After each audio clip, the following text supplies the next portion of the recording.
on Highland Radio. It's Donal Kavanagh with you until 12 noon today. We have commentary on the stories of the day. We also, of course, invite your views, your perceptions and your take on the stories of the day. You can text us on 086 60 25,000. You can use that number for WhatsApp messages as well. You can call us on 074 91 25,000, 00353 74 91 25,000 if you're calling from outside of the dialing area. You can also, of course, email us, comments at highlandradio.com. We're available on social media. We're at Highland Radio on X. We're Highland Hub on Facebook. We're on other social media channels as well. You can, of course, access us via our YouTube channel, Highland Radio Ireland, and our Facebook pages, Highland Radio and Highland Radio News and Sport. And the great thing about the Facebook pages and the YouTube channel is you can watch the show unfold as well. We have Zoom calls which will feature, of course, the conversations on screen, and you can interact with the show live in that way as well. So lots of ways to interact with the 9 till noon show, both traditionally and electronically on your new media. Now, before we do anything else, we will take a look at the morning papers, and starting with the Irish Independent this morning. Now, there is what I think is a bit of an unfair headline here, actually. The headline on the Irish Independent is "New Tax on Land Hoarders Shelved Ahead of Budget." Now, this is the residential zoned land tax. Now, the idea of the RZLT is that if people are hoarding land that could be used for development in the hopes of getting higher prices, then that should be taxed, which is fair enough. The problem, and this became a huge problem in Donegal over the past 18 months to 2 years, the problem was that there was some land in Donegal and in other rural areas which was zoned opportunity. Now, that basically meant it could be used at some future point for residential or commercial development. That land came under the scope of the RZLT, even if that land was being farmed, if that land was in home ownership or family ownership, and they were running a farm and they were farming away and they had no intention of selling, they had no intention of doing anything else but what they'd always done on the land, they would find themselves subject to the tax. And it was a tax that was designed to penalise those who were hoarding land in the hope of making future profit. And it was felt that was very, very unfair in the way it was treating some farmers. Some were hoping to make a quick buck, others were not, but all were being tarred with the same brush, as it were. But it now seems that it will not go ahead in the budget, with Minister Jack Chambers having a rethink along with his officials to see how they will handle this situation. Also inside of the Independent, of course, as is the case in all the papers today, lots about Mike Lynch, the UK tech pioneer with Irish links, parents from Cork and Tipperary, who is missing after his yacht sank off Sicily. A number of people have escaped from the yacht, but there are 6 people missing at the moment. And that huge rescue operation is continuing in the waters of Sicily. A wonderful picture inside the Independent. It's on page 6. Blue supermoon turned red by summer of raging wildfires. A picture of a supermoon rising above the Temple of Poseidon on Cape Sunion near Athens in Greece last night. It's a staggering picture, really, really good indeed. And you can see that inside your Independent. Irish Times this morning, a concerning front page story on the Irish Times. The front page story reads, "Mother and baby home redress talks stall. Government negotiator Sheila Noonan is unable to secure money from churches. Deadline missed as talks fail to secure agreement on church contributions." And this is an ongoing situation. Minister Roderick O'Gorman had hired Sheila Noonan, the former trade unionist, with instructions to recommend a best and final offer from Catholic and Church of Ireland bodies within 6 months. The deadline hadn't been disclosed when she took on the role, the paper says, of expert negotiator. And, one would have thought at this stage that this would have been put to bed, but obviously not. And a lot of concern now as to where those discussions are going.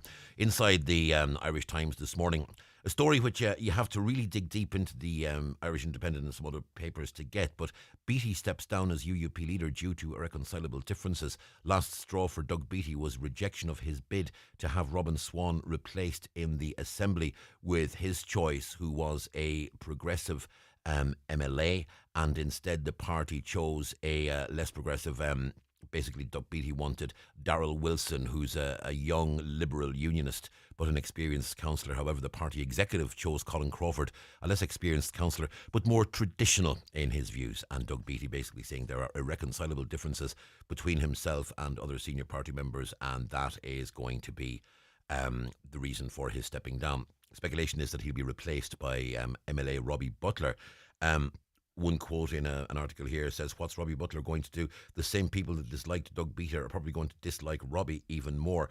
And it's I mean, when you look at where the UUP were at the start of the peace process with David Trimble, who became the first minister in the initial Stormont Assembly after the talks, I mean, the UUP have lost so much support to the DUP over the years that, you know, if that were a former UUP leader, someone like David Trimble or another of the earlier UUP leaders stepping down, it would have been front page news. Now Doug Beattie barely merits a mention in some of the papers, and it's a real sign of the times. Irish Daily Mail this morning, a year-old baby girl savaged by XL bully dog, and this story covered in all the papers. Infant needed surgery after attack in her own home.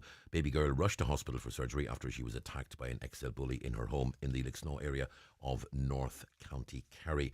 And you'll have heard that story on the news with Michaela as well. Also inside the Daily Mail this morning, a lot on the story about the yacht going down off Sicily. And again, another picture of that supermoon. This time there's a picture of it above the Suleymaniye Mosque in Istanbul, and that's if anything, it's even a more staggering picture. Looks really, really good indeed, and that's a picture of that supermoon, and that is on the Irish Daily Mail. The Irish Sun this morning, "I saved my baby as yacht sank in dark. Mum's 4 a.m. storm rescue." And another story there from the sinking of that yacht off Sicily. And inside the Irish Sun, and Lee was playing Old Town by Phil Lynott before we came on air. Lynott would have been 75 years of age today. Today would have been his 75th birthday. And now Phil's son, MacDara Lamb, who bears an uncanny resemblance to his dad, said he believes that Phil Lynott secretly fathers 3 other children in Ireland. And there are 3 other children of Phil Lynott who are not out in the open at the moment. And that story is inside the Irish Sun. And I suppose you can speculate like that, and we don't know. But there is a Phil Lynott convention taking place in the Grand Social in Dublin this week, and a bit of the conversation is what would Phil have been doing if he had made it to his 75th year. And a number of people speculating as to what Phil would have been doing. I think Jim Fitzpatrick, who would have been a close friend of Lynott, probably has it closest to the mark. He said Phil would have been working with young bands, producing them, recording them. That was his ambition in retirement, and there is no doubt about it that Phil Lynott always was supportive of young and upcoming Irish talent, not least of which a young band of whippersnappers who I once saw support Thin Lizzy actually at the very first Slane Castle gig in 1981. That young band was, what was it they were called? Oh yeah, U2 they were called, yeah. Lynott would have been a very big supporter of U2 and other bands back in the day. Inside the Irish Daily Mirror as well, an awful lot of the coverage is with regards to the sinking of that yacht. Story inside, all the spinning round left the Wolf Tones too tired to stay at EP for Kylie. The Wolf Tones were so exhausted after their electric picnic set for 75,000 revellers that they went straight home rather than stay to watch Kylie Minogue, who came on the stage after them. Band members Brian Warfield, 78, Tommy Byrne, 80, and Noel Nagel, 80, gave a phenomenal performance on Sunday after driving for over 4 hours to get there. The world's most famous Republican band had driven 330 kilometres from Letterkenny in County Donegal after headlining a festival there. On Saturday, they drove straight from Letterkenny, we're told, to Stradbally. And they did that journey in 4 hours. So that's what we're being told by the Irish Sun this morning. Finally, the Irish Daily Star. "The IRA killed my son. That song is so hurtful." The mother of IRA murder victim Paul Quinn has called on the Wolf Tones and the band's fans to stop singing "Ooh Ah Up the Ra." Breach Quinn has described the chorus of the hit song Celtic Symphony as hurtful. It comes as tens of thousands were filmed singing along at the electric picnic. And also a lot of coverage inside on the death of Matthew Perry. Perry spent €50,000 in 29 days on ketamine. The Friends star and helper had bought vials and injections, we're told. And a number of arrests we know over the course of the past while in connection with the death of Matthew Perry. A number of friends and others accused of providing him with the drug that's believed to have been responsible for his sad and premature death. Well, that's the way things are looking in the newspapers this morning. Again, if you want to make touch with the programme, you can do so. As we said, you can text us 086 60 25,000. Use that number for WhatsApp messages as well. There's a lot to happen on the show today, but as we always say, it's your views, it's your contributions are at the absolute heart of what this show is about. But without any further ado, we're going to go to a break and we'll be back with our first guests after these. Daily newspapers are courtesy of Cosgrove, Centra and Diner, Mountaintop, Letterkenny. The 9 till noon show is brought to you by Letterkenny Credit Union. Digital loans now available. Apply online or via our app today and get your loan transferred directly to your current account. What's your dream job? Lawyer? Software developer? Engineer? Or criminologist? Do you want to develop renewable energies? Create the next great drama? Or improve people's health? Anything is possible at Ulster University, where you can study in the heart of Derry Londonderry. Clearing places are now available to help you realise your ambitions. It's time to say hello future. Apply now for September 2024 at ulster.ac.uk/clearing. PDO thread lifts and skin boosters, which rejuvenate the skin by improving facial contours, lifting and tightening the jowls, neck, cheeks and eyebrows, are available at Genesis Aesthetics and Skincare Clinic, Gweedore. To choose the right aesthetic treatment for you, contact Mary Ferry, your aesthetic practitioner. Also offering fat-dissolving treatments, dermal fillers and laser treatments for all skin conditions. Hair and makeup packages also available. Genesis Aesthetics and Skincare Clinic, Gweedore. 07495 325 75. The Irish Coast Guard is recruiting watch officers for its rescue coordination centres in Valentia, Malin Head and Dublin. Mayday relay. Mayday relay. It's our job to coordinate life-saving missions for swimmers, seafarers and anyone else who needs our help. Copy that, Rescue 115. Position confirmed. Proceed with rescue. Watch officers stay calm under pressure. We have to. It's how we save lives. Apply today at publicjobs.ie. There's Monster Bingo tonight and every Tuesday night at Mulroy Woods Hotel, Milford. €3,250 must go. Doors open at 7:30. Bingo starts at 8:30. That's Monster Bingo tonight at Mulroy Woods Hotel, Milford. Highland Radio Time Checks brought to you by EirGrid, the operator and developer of Ireland's electricity grid. EirGrid, powering up communities, powering up Ireland. The time is... It's 17 minutes past 9 o'clock. Now we are going to go to Zoom, and we're joined on Zoom this morning by Liam Maloney, who is a solicitor, and Liam is going to speak to us about big tobacco and the fact that the state is paying billions of euro a year to treat illnesses which are caused by tobacco. Liam believes that there needs to be a look at that. Liam, you're welcome to the programme this morning. Good morning, Donal.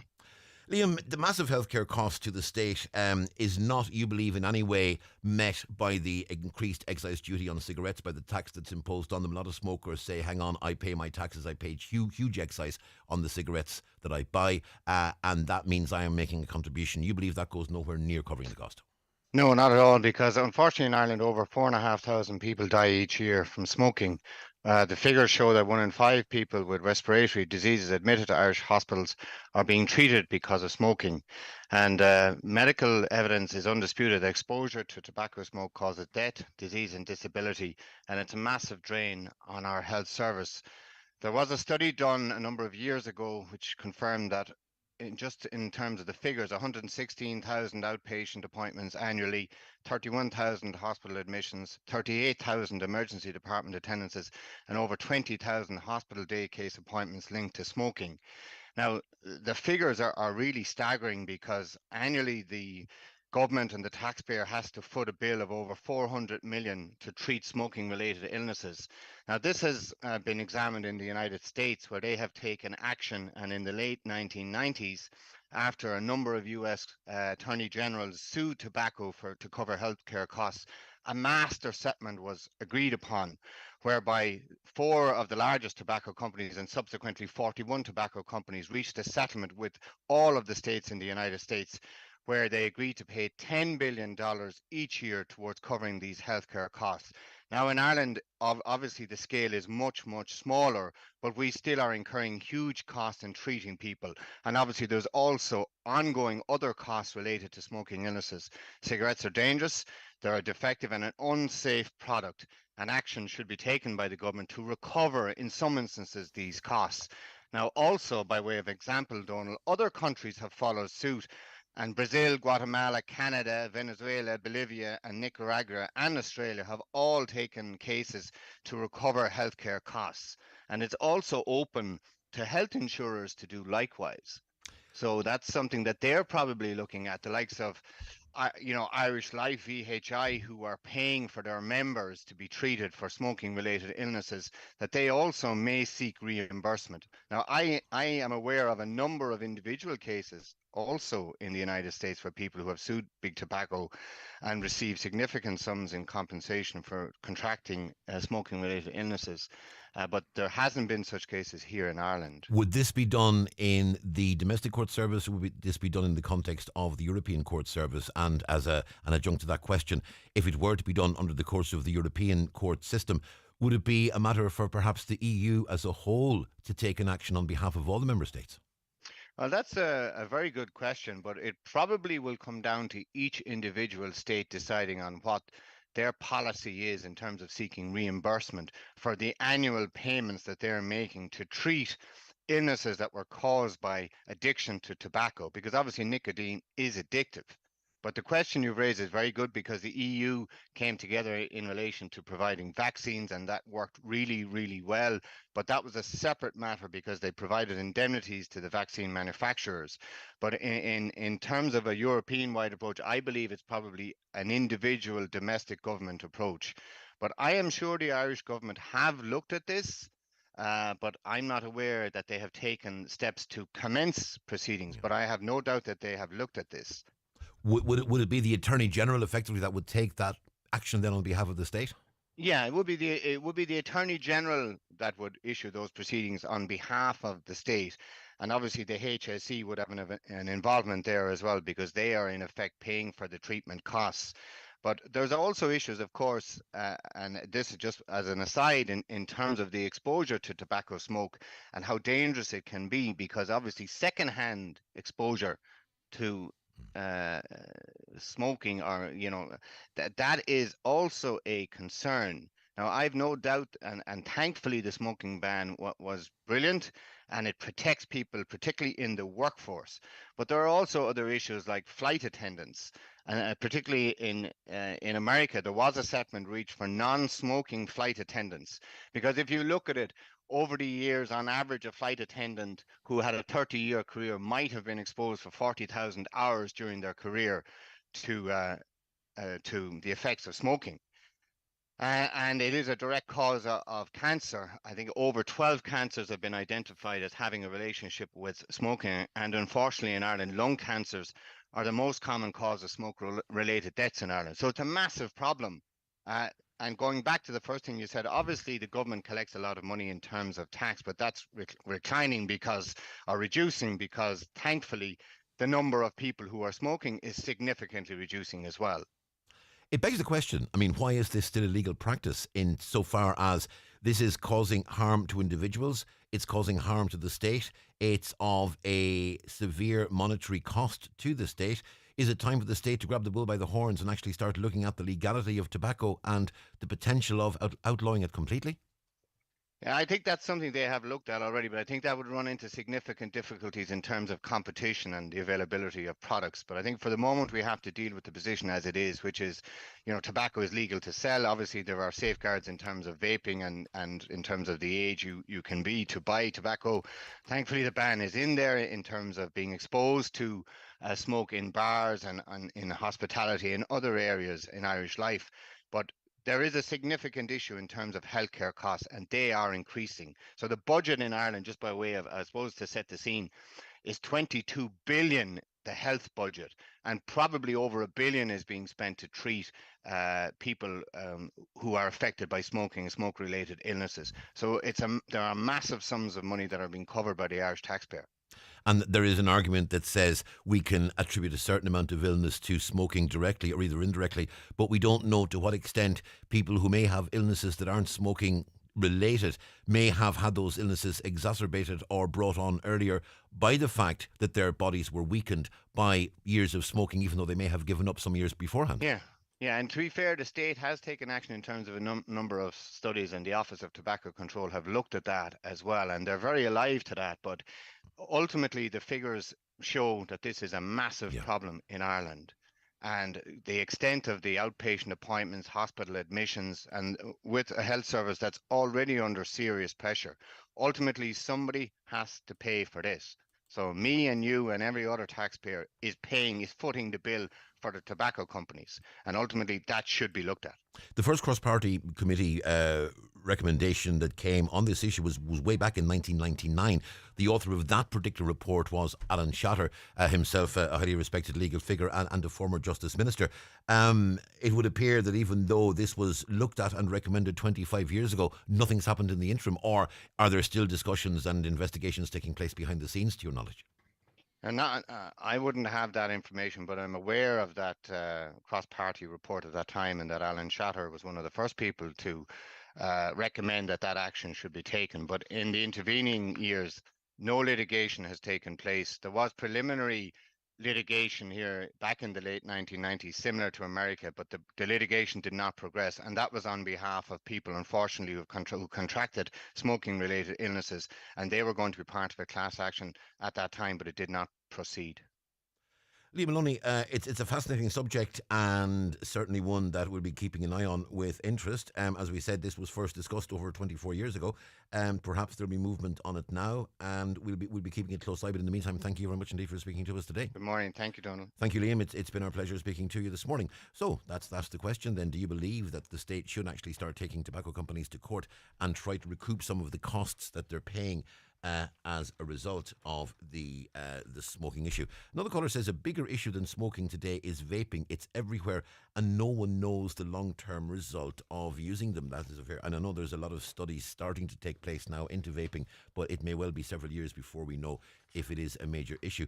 Caller says raise smoking and the government. If smokers die younger, doesn't the state save a lot of money from not having to spend money on pensions for those people? I suspect if that's the case, I am not sure that the amount of money saved on pensions would in any way meet the cost of providing healthcare.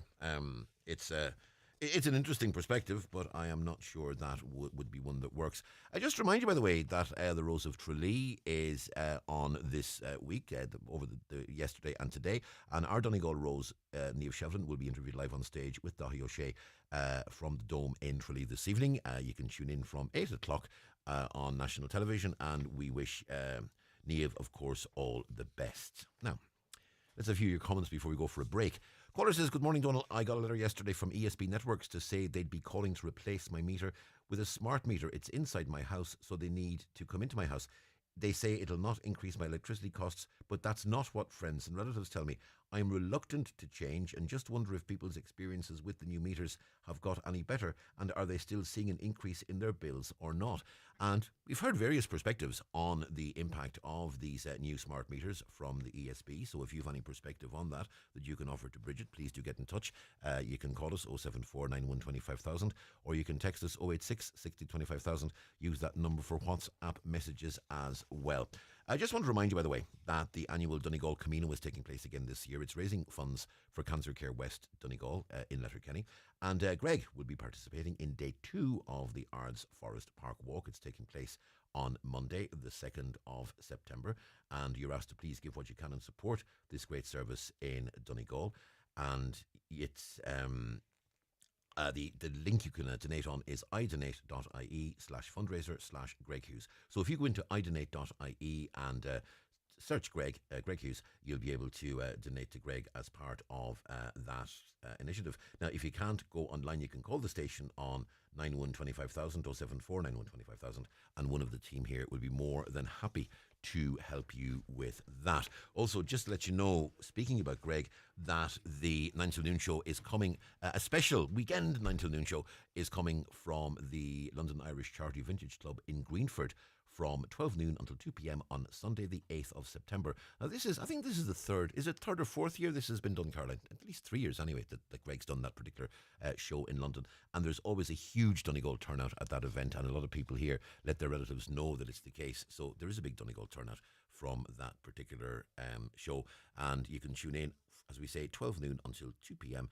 So it's the noon to 2 show on Sunday, the 8th of September. We're going to take a short break. We'll be back after these. Watch the show live now on YouTube, Facebook and at highlandradio.com. The 9 till noon show with Letterkenny Credit Union, now offering mortgages from €40,000 to €600,000 with no hidden fees or transaction charges. Letterkenny Credit Union, 9102127. Big Band Country Nights continue at Logues of Cranford this Tuesday with Martin Cuff and the Off the Cuff Band with guest Jason McCahill. That's another Big Band Country Night this Tuesday at Logues of Cranford, where you'll also find music in the Wee Bar on Saturday and old-time dancing every Sunday. We move Ireland's energy through one of Europe's most modern gas networks, delivering the energy you need today throughout the country. And now we're moving Ireland's energy in a new way, bringing more sustainable sources into the pipeline.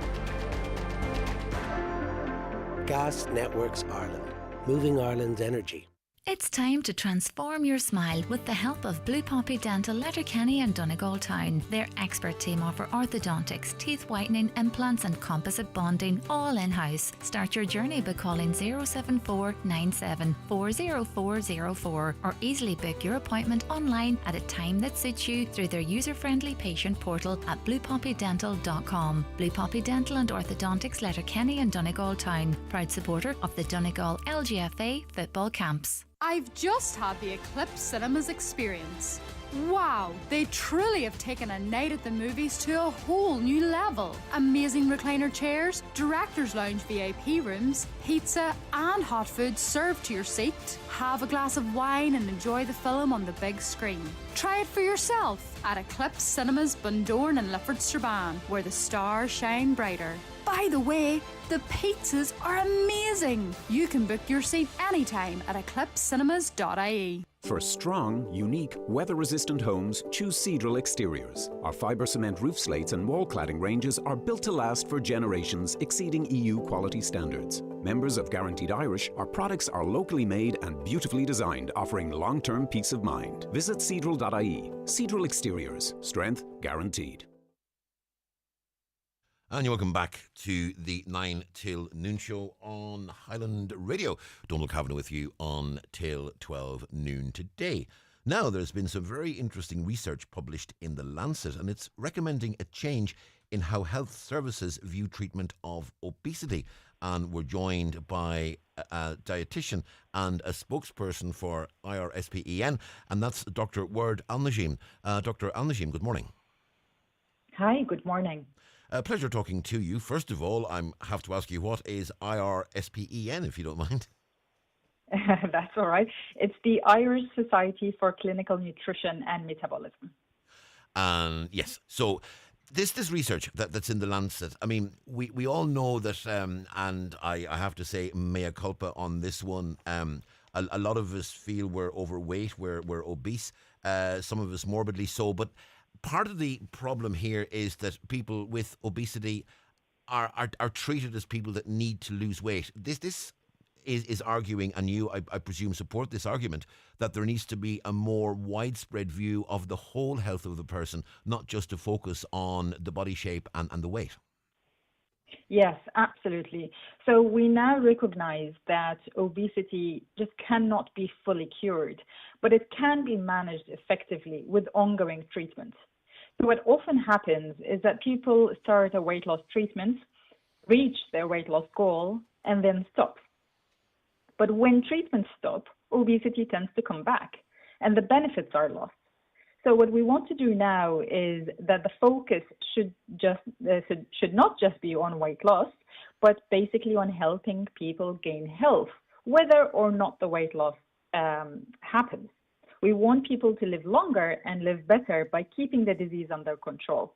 and focusing on overall health benefits.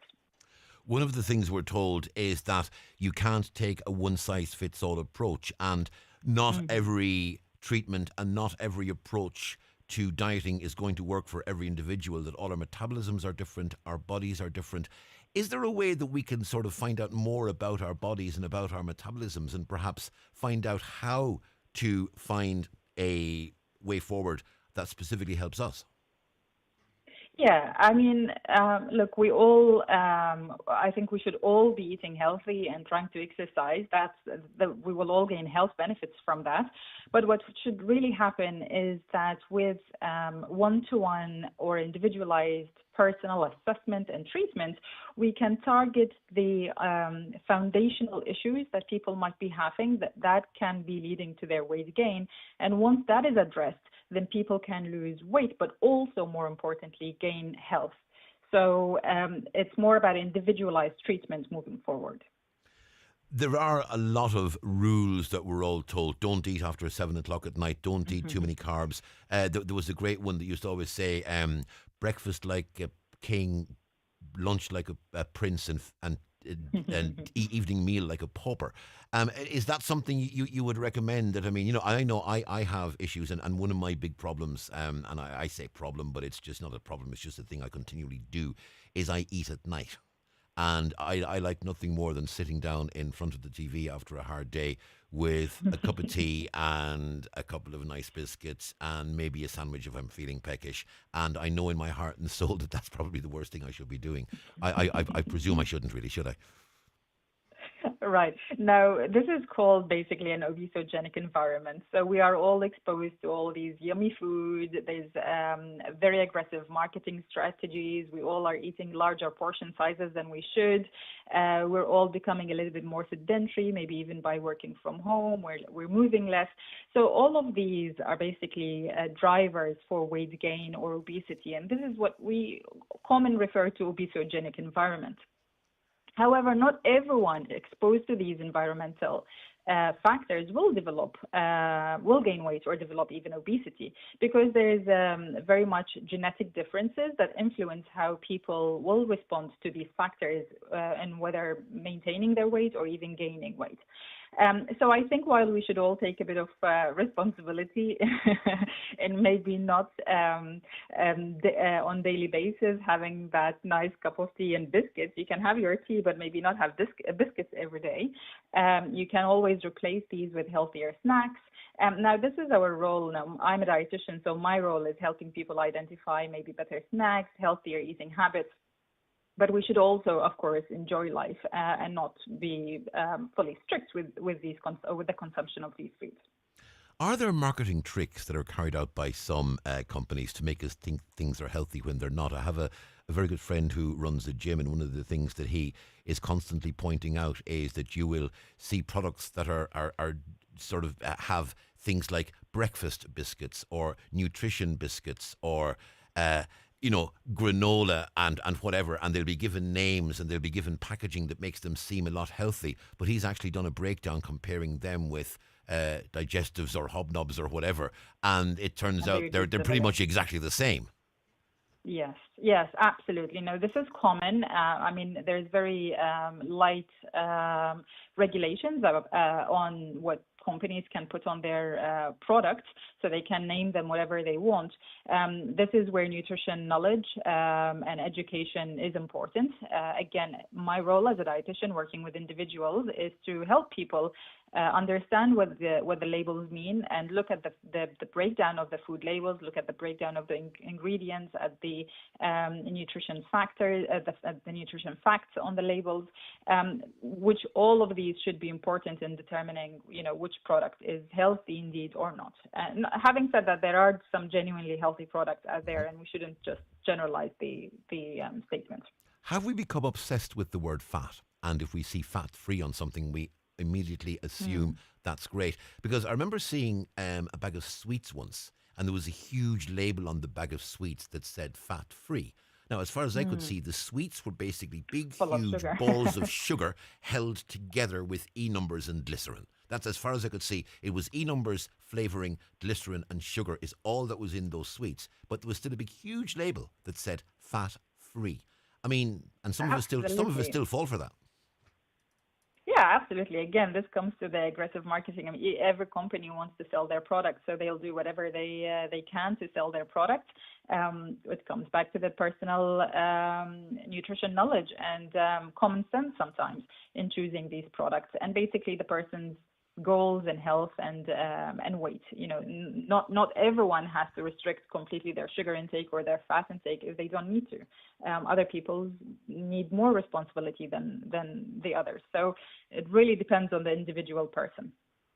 And important that we keep an eye on the labels and the labelling on the products we're consuming, because I mean, I heard it suggested that there was two brands of yogurt. One was fat-free and the other wasn't fat-free, but someone pointed out that there was a level of fat in the yogurt that wasn't fat-free, but the amount of sugar in that yogurt was actually substantially lower than the amount of sugar that was in the fat-free one. And sometimes maybe, as we said earlier, you know, sometimes we demonize fat to an extent where we completely forget that we do need some fat in our bodies and we do need to consume some fat over the course of a balanced diet, and that fat can be important to us in a way that sugar isn't. And maybe what we need to do is focus more on sugar than focus on fat. Yeah, I think we need to have a balanced view on all the nutrients in the product, protein, fat, and carbs. So not prioritize one over the other. Of course, again, companies need to make their products tasty. So if they are going to remove fat, they will need to add sugar, because otherwise the product is not going to be edible. And vice versa. If they are going to remove sugar, they need to make it creamier, so they're going to add fat to it. Looking at the label, understanding, again, what's the purpose of consuming that product. Now, if you want to have a yogurt, you were mentioning yogurt as an example, but if someone is having yogurt as a dessert, for example, after a meal, they might want to choose something that is maybe more creamier, or something with higher sugar if that's what they want. But if they are consuming it because they think it's a healthy snack, then they need to really understand the food label and the nutrition breakdown of that product so that they can make a wiser decision. Maybe they need to increase their protein intake. In that case, they need to look at the protein in the food label. If they purely want to restrict fat intake, but they don't care so much about sugar, maybe because they are athletics or they are going for a long run, they can get the sugar. Then that's okay as well. So people really need to understand why they are consuming certain products and not just assuming just because it says healthy, it's healthy. And we come back again to the main point of the research that was published recently is when people are trying to lose weight, it's not just about restricting the calories, because everyone who restricts their calories might lose weight, but they might not gain health in the process. So now this research is focusing on the treatment should be about helping people to gain health, so understanding their nutrition and the products that they are consuming in order to gain health while they are consuming it. You're advocating a lifelong approach to this. And as you said, it's not just enough to lose weight, because many of us have at various times set ourselves a target. I am going to lose 5 kilos, I am going to lose 10 kilos, I am going to lose whatever. We lose the 5 kilos, we lose the 10 kilos, we feel absolutely fantastic, and within 6 months it's all back on again with a little bit of interest just to keep us company. We need to go beyond just dieting for a limited amount of time and then saying, oh, that's grand, I've lost the weight, now I can go back to normal. The reality is we need to change our approach, change the way we eat, and more importantly, perhaps, change other things we do over the course of our entire life. Get out more, walk more, get more exercise, and we can't just look at weight on its own. We have to look at it in the wider context of the way we live. Absolutely. I mean, when people intentionally try to lose weight by eating less, it triggers a series of changes in the body. For example, they can lose a hormone called leptin, which normally helps control hunger. And there's also a drop in the amount of energy the body burns. This happens not just because the body is lighter, but because it becomes more efficient at using energy. So as a result, when people lose weight, they will feel hungrier, they will think about food more often, they will feel less satisfied after eating. And what's challenging is even when the weight loss has stopped and stabilized, so people have reached their goals and maintained their weight loss for a while, these physiological changes stick around, which make it harder for people to keep the weight off in the long run, and that's why weight regain happens. In terms of our bodies, are there different body shapes? Are there different... I mean, I went to college with a guy who, as far as I could see, lived on chips and cornflakes. And he was the thinnest guy in the class. I know other people who all they have to do is walk past a cake shop and they put on a kilo. I mean, our body shapes are different. Some people develop a spare tire right around. I don't. I tend to develop a belly. So I tend, if I put on weight, it just all goes on the belly, and I just tend to look almost pregnant. Other people will develop the spare tire right around. I mean, we all have different bodies. We all have different physiologies. Yeah. Do we need to understand our bodies more? Do we need to understand more about what we are and get in touch? And more importantly, how do we do that? Yeah, I mean, we all have genetic differences, right? So it influences not just how much we gain in terms of weight, but also where that fat or weight gain is going to be centered in the body. So it is important to understand your body. It's important to understand which lifestyle methods will work for you. Now, you mentioned your friend, for example, in college, who can eat whatever they want and not gain weight. Now, they might not gain weight, but not necessarily they are healthy. So weight does not determine health. You can be lean but unhealthy, and you can be overweight but healthy. So understanding your body, understanding, even your blood results if you go for annual checks, understanding the importance of nutrition and what it does to your body, I think these are all important for someone to be tuned in with. We've been speaking to Dr. Ward Al-Najim, who is a member of the Irish Society for Clinical Nutrition and Metabolism. It's following on from that article in The Lancet, which says we need to look beyond focusing on weight loss and looking more at the overall health of the person when treating obesity. Dr. Al-Najim, thank you very much indeed for speaking to us today. It's been an interesting conversation, and hopefully you've given people some good tips, and more importantly, you've given people hope. Thank you so much. Thank you. It's the 9 till noon show. It's 14 minutes to 10. Short break. Back after these. The 9 till noon show is brought to you by Letterkenny Credit Union, with monster loans available up to €60,000 for all occasions. Visit letterkennycu.ie. Our McCullough Jewellers in Letterkenny are synonymous with fine jewellery, quality watches and giftware. With Street Letterkenny and the Letterkenny Shopping Centre, or online at ourmccullough.com. You can choose from their quality product range in a relaxed atmosphere, and their sales staff will be happy to help you make the right choice, whatever the occasion. Our McCullough Jewellers, making moments magical for generations. It's the Right Price Tiles and Wood Flooring 70% off sale. Get up to 70% off on all your purchases. Up to 70% off all tiles, all wood flooring, all bathware. Everything's reduced in store. The 70% off sale at Right Price Tiles and Wood Flooring. Stores nationwide. Sale now on. Are you planning a night out or an overdue catch-up with friends? Visit Sarah's in Letterkenny for a top-class gastropub experience. Enjoy Grill Night Thursdays, Sarah's all-you-can-eat barbecue on Fridays, live sport, weekend music and private function rooms for your special occasions. Sister Sarah's Letterkenny, serving food you'll love from Wednesday through to Sunday. Transform your home with Hegarty's Home Interiors in Buncrana. Discover a wide selection of stylish furniture and decor to create your perfect space. Our expert team offers personalised advice to match your style and budget. Visit us on Main Street, Buncrana. Open Monday to Saturday 9 a.m. until 6 p.m. or visit hegartyshomeinteriors.ie. Hegarty's Home Interiors, making homes beautiful since 1946.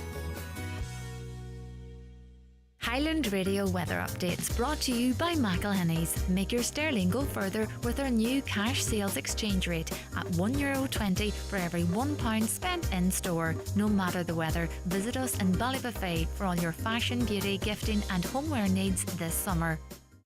And looking at the weather forecast, sunny spells and scattered showers today, most frequent in the west and north, some heavy and becoming isolated later this afternoon and this evening.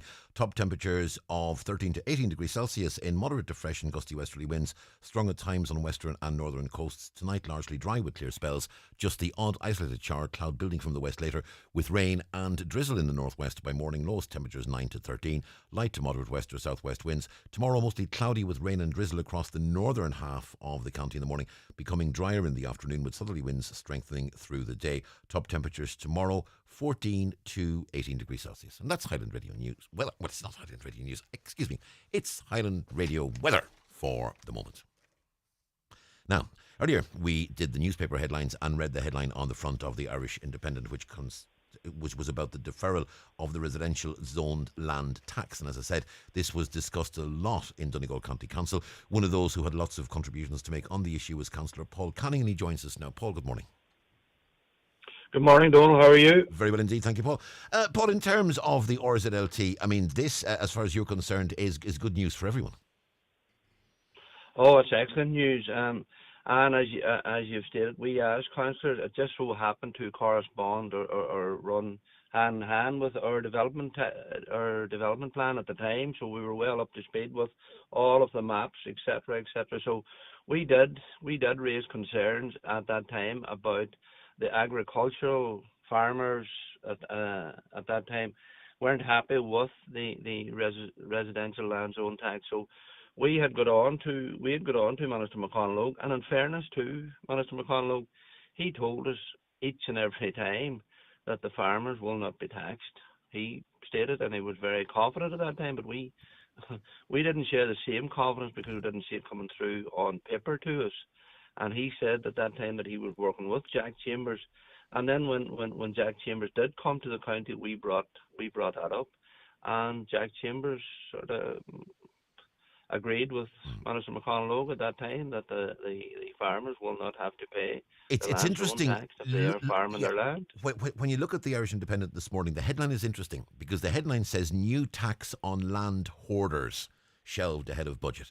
And that's the perception that basically this was a tax on people who are holding on to land in the hope that the value goes up before they sell it on to developers and make a quick profit. The reality in Donegal, and particularly in Inishowen, because a lot of this discussion centred around Inishowen and the outskirts of Buncrana in particular, the situation was that there was lands that the council was zoning as opportunity land, if I recall that was the phrase used, that the farmer had no intention of developing, the farmer had no intention of selling. As far as the farmers were concerned, they were working their family farms as usual, and suddenly they were being told, oh yeah, we're going to have to tax your land because it's been zoned. Yeah, but it was the way the whole scheme was written up. The planners in this county, and it was no fault of theirs, they had to put all land in that was in scope.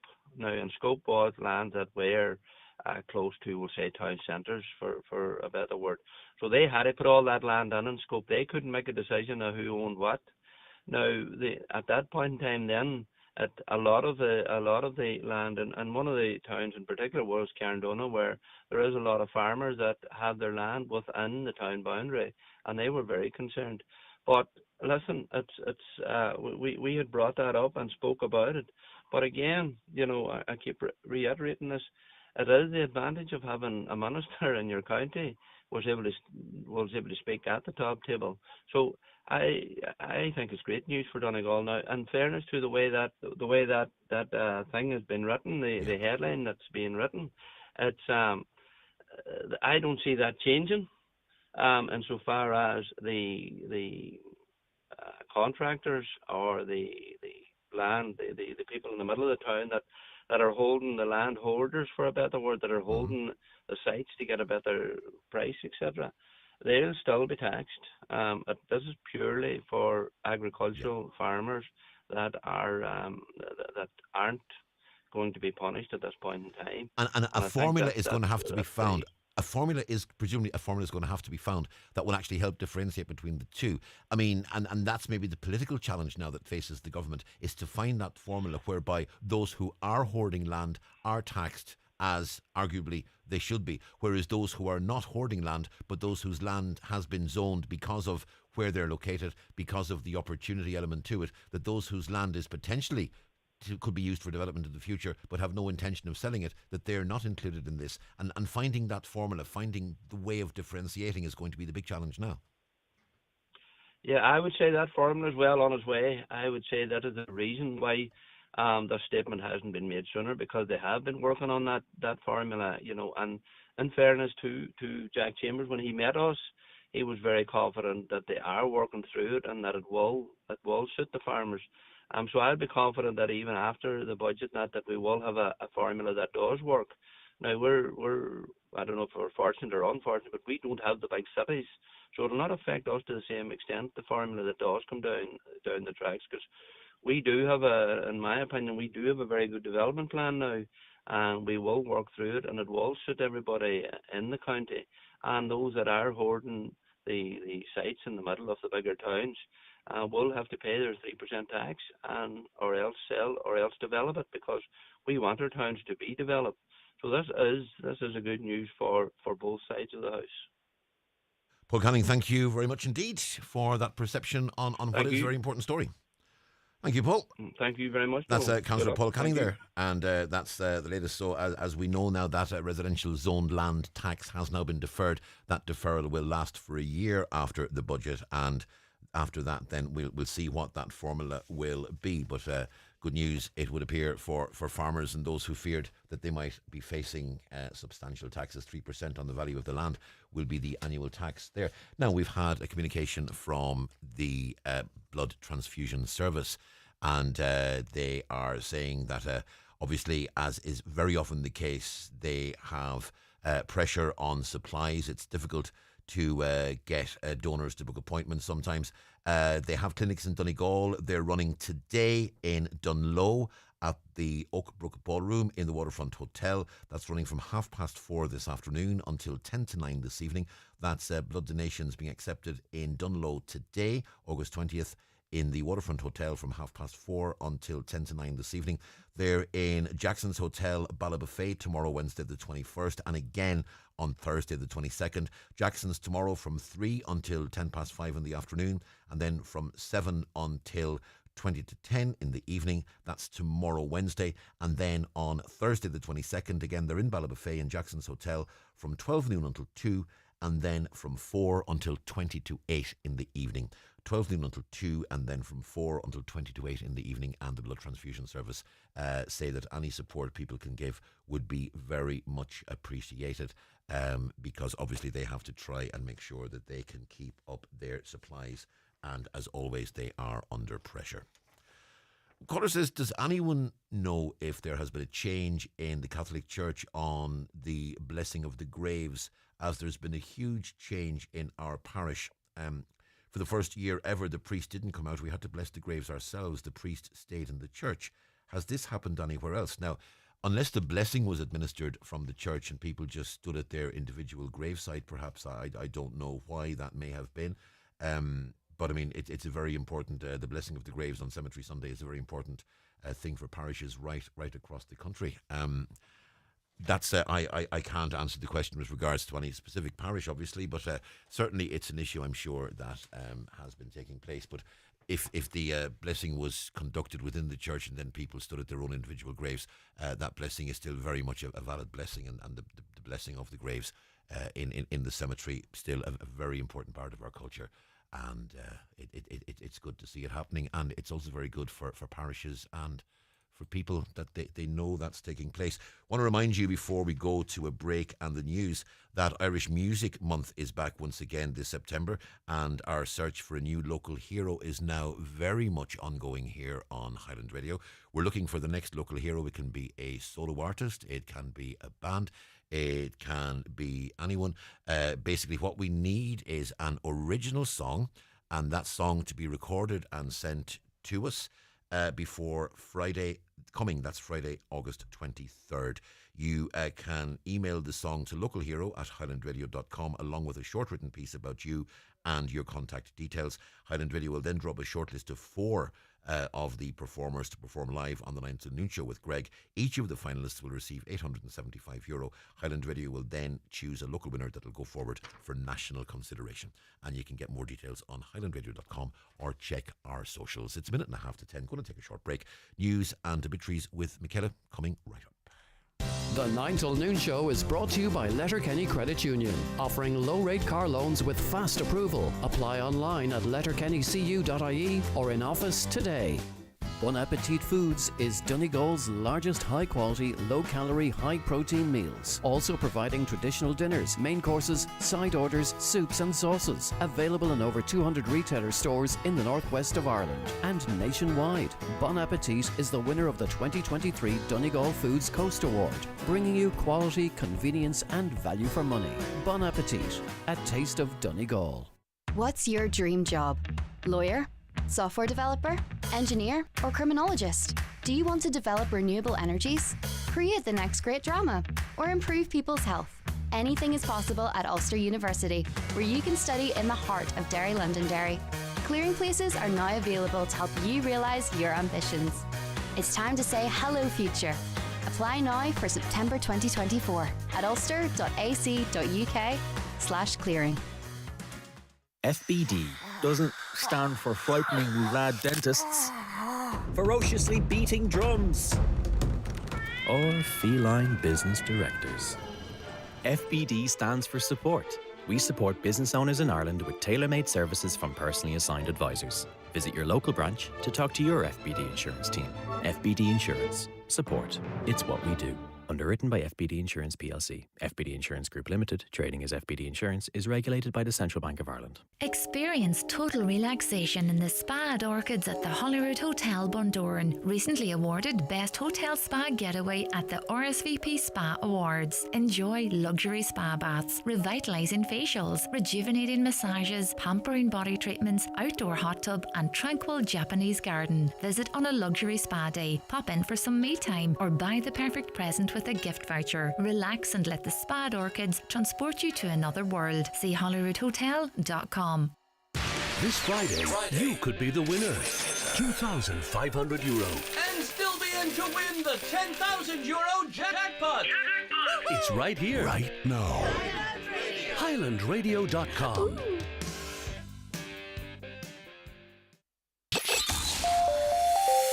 Live, on air, online and on the Highland Radio app.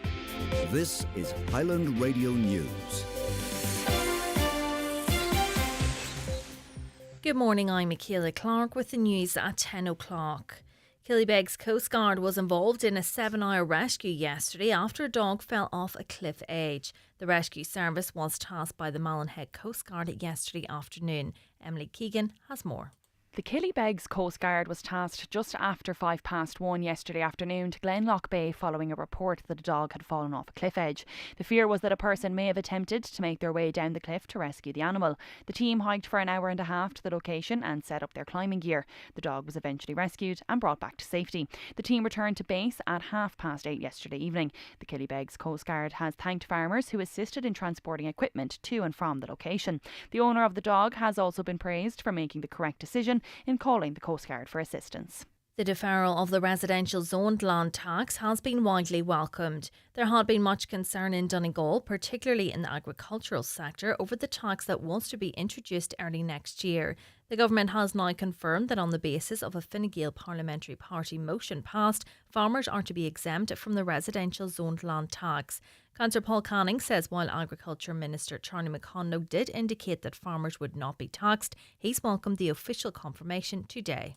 The agricultural farmers at that time weren't happy with the residential land zone tax, so we had got on to Minister McConlough, and in fairness to Minister McConlough, he told us each and every time that the farmers will not be taxed.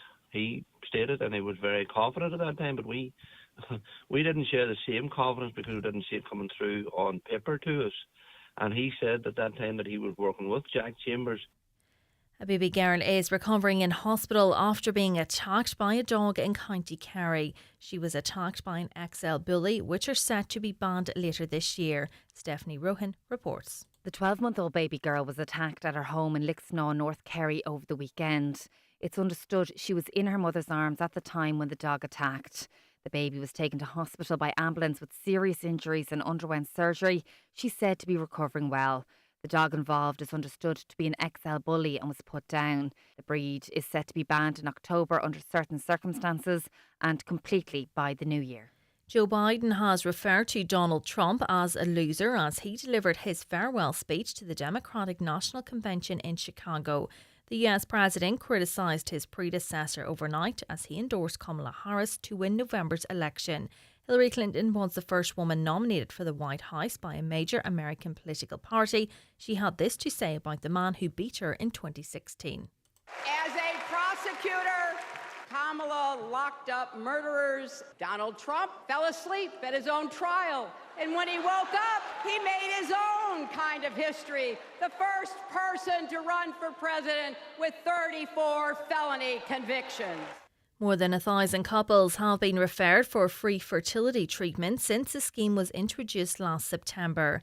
The first baby conceived through the programme has been born, according to the Health Minister. Stephen Donal told the Journal that he wants to expand the eligibility criteria.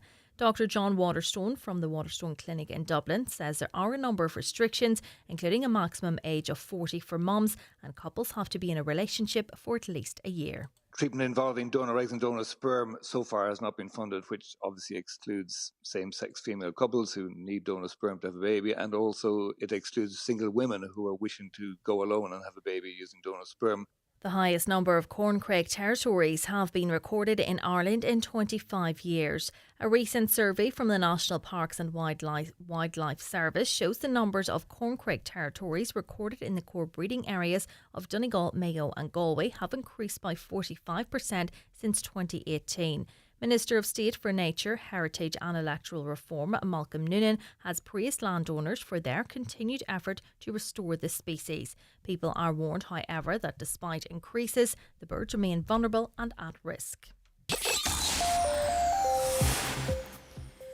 For weather now, sunny spells and scattered showers today, some heavy and becoming isolated later this afternoon. Highest temperatures of 14 to 17 degrees. That's all from Highland Radio News for now. We'll be back with an update again at 11 o'clock. Until then, you can keep up to date with the latest local news on our website, highlandradio.com. Good morning. The obituary notices for this Tuesday morning, August the 20th.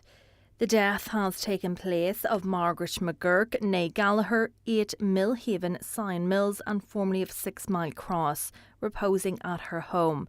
Fiona leaving her home tomorrow morning at 9:25 for Requiem Mass in St Mary's Church, Melmount at 10 o'clock. Interment afterwards in the adjoining cemetery. Donations in lieu of flowers please to the parents and friends of the Glenside community, Kev Quigley Funeral Directors. Family time please from 9 o'clock to 11 o'clock. The Requiem Mass can be viewed live via the parish webcam. The death has taken place of Thomas Wilson, Gillistown, St Johnston and formerly of Kavanagh, St Johnston, reposing at his home today from 12 noon. Fiona leaving his home on Thursday morning at 10:20 for Requiem Mass in St Bathan's Church, St Johnston at 11 o'clock. Interment afterwards in the adjoining cemetery. The death has occurred of Dennis McCrory, formerly of Mullyfamore Road, Tullycar, Ahiarn, reposing at Lynch's funeral home from 3 o'clock this afternoon, with removal at 5:30 to St Teresa's Church, Sion Mills, to repose overnight. Requiem Mass tomorrow morning at 11 o'clock. Interment afterwards in the adjoining churchyard. The Mass can be viewed via the parish webcam. The death has taken place of Peter McClintock, number 1 Beechwood Avenue, Raphoe. Peter's remains are reposing at his home. Funeral service at his home tomorrow afternoon at 2 o'clock, followed by burial in Ballindrade Presbyterian Church Graveyard. Family flowers only, donations in lieu if desired to the Cancer Care Centre, Letterkenny, care of any family member or Terence McClintock, Funeral Director. Family time please from 10 o'clock to 11 o'clock and on the morning of the funeral. The death has taken place of Liam Begley, Glenalla, Milford, reposing at his home. Requiem Mass tomorrow morning at 11 o'clock in St Joseph's Church, Rathmullen. Burial afterwards in Rathmullen Cemetery. Mass can be viewed on MCN Media. Family time on the morning of the funeral. Family flowers only. Donations if desired to Pieta House, care of any family member. The death has taken place of Joan McNulty, née Bradley, 25 Towncastle Road, Strabane and formerly of Plumbridge, reposing at her home. Funeral leaving her home tomorrow morning at 9:20 for Requiem Mass in the Sacred Heart Church at Derry Road, Strabane at 10 o'clock. Interment afterwards in the adjoining cemetery. Donations in lieu of flowers please to the Parkinson's Society, care of Quigley Funeral Directors. Family time please from 10 o'clock to 11 o'clock. The Requiem Mass can be viewed live via the parish webcam. And the death has occurred of Terry McGlade, née Walsh, late of Portnablagh, Belfast, Cork, Dublin and Marble Hill. Funeral Mass will take place today at Holy Cross Church, Dunfanaghy at 12 noon, followed by burial at Doe Cemetery, Creeslaw. Family time please before the funeral today. Funeral Mass can be viewed live on MCN Media. Family flowers only please. For family information and more details regarding wakes and funerals, please go to highlandradio.com.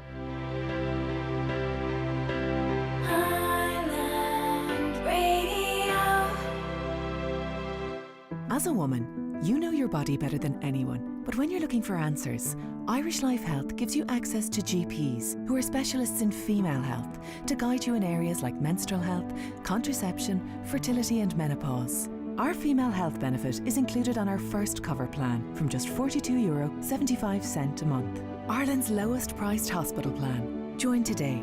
Search Irish Life Female Health. Terms and conditions apply. Irish Life Health DAC is regulated by the Central Bank of Ireland. This is the second hour of the 9 till noon show on Highland Radio, and you're very welcome along. You can make contact with the show, of course, 086 60 25,000 for your texts or WhatsApp messages. You can call us on 074 91 25,000, 00353 74 91 25,000 if you want to call us. And Shannon and Caroline taking your calls. Caroline producing, of course, as always, as well. You can also email comments at highlandradio.com, or you can use our social media channels at Highland Radio on X and Highland Hub on Facebook. Just a very important message. I want to read it to you, and it's that Paul McLaughlin, the gardener at Balladurg Garden Centre, will be in studio later on taking all of your garden questions. So if you have any questions about the garden, Paul will be here, and Paul's knowledge is always spot on. So Paul will be coming to us a little bit later. Caller says, could you please wish my aunt Edie McDermott from Murlock in Lifford a very happy 90th birthday today. Happy to do so. Have a very happy birthday, Edie. And that's from Paul and Catherine in Lifford. There was a lot of discussion over the past couple of days and last week as well about the minimum wage. And a caller says, anyone in business knows that increasing the minimum wage does not make anyone better off. Everything else has to go up with it. I said when the minimum wage came in that it wouldn't be long until the factories, the likes of Unify, Fruit of the Loom, Nina Models and many more leave the country. That's what happened. Increasing the minimum wage just causes more inflation. Just look back at history. There is no point in giving a shop attendant more wages and having to put the price of groceries up to pay for it. The government needs to look at other ways. What we need to look at is reducing the cost of living and not increasing wages to pay for it. We are just making our country more expensive. A lot of talk last week about Dennis Donaldson and his murder in Glenties in 2006. Caller says, and this is an email that came through to us on comments at highlandradio.com. A decade ago, I called by my cousin's house on the road from Fintown to Glenties and accidentally found out that Dennis Donaldson had been killed just a short distance away. Last week, you interviewed a solicitor representing the Donaldson family. There is the most fundamental issue at play here, and that issue is the legitimacy of the Irish government. The assassination on Irish soil of Dennis Donaldson from Belfast under international law constituted a war crime. The action by the Irish Justice Minister denying a judge lead review 18 years after Donaldson's murder this week constitutes perverting the administration of justice. The inquest into the Donaldson murder has now been delayed for a record 27th time. The Garda have refused to give the Donaldson family a journal he'd been writing in the weeks before he was killed, citing national security concerns and therefore perverting the administration of justice, with the Justice Minister now sweeping Dennis Donaldson's murder under the carpet, and with the murder having been committed by a UK intelligence body quite apparently in Ireland. We now have an authoritarian-style democracy intent on both repressing the truth from seeing the light of day and destroying the rule of law by the action of its very own Justice Minister. The Irish government needs to resign in shame over its collusion in covering up the Dennis Donaldson murder. The Irish government simply cannot claim legal and or moral legitimacy any longer, and this, therefore, is an illegitimate regime. The murder of Dennis Donaldson, committed by a UK intelligence body. Yeah. So says the caller. Now, this is a nice one. This came into us last week on Friday. Please can I say something to a lovely listener? His name is Wilson. He listens to Highland Radio every day from 10 a.m. I met Wilson last week when my car broke down at Kernan's in Drumkeen. He's an absolute gentleman. He helped me move my car so it wasn't obstructing the petrol pumps, and stayed with me and offered any help he could, including a lift back home in Letterkenny, which would have been out of his way. He was compassionate and supportive to me, a complete stranger to him, and I was very stressed. Wilson didn't leave my side for 45 minutes until help arrived for me, and I got a safe lift home. He again helped me move the car further, and we had great chats. I'd like to apologise to Wilson for referring to him as Wilson the Volleyball from the Tom Hanks film Castaway, and thanks, Wilson, for your good sense of humour with this, and for laughing at my attempts to fix my car by following the guidance of a YouTube video. Thank you for the laughs. The world needs more good people like Wilson. He's an absolute gentleman and salt of the earth.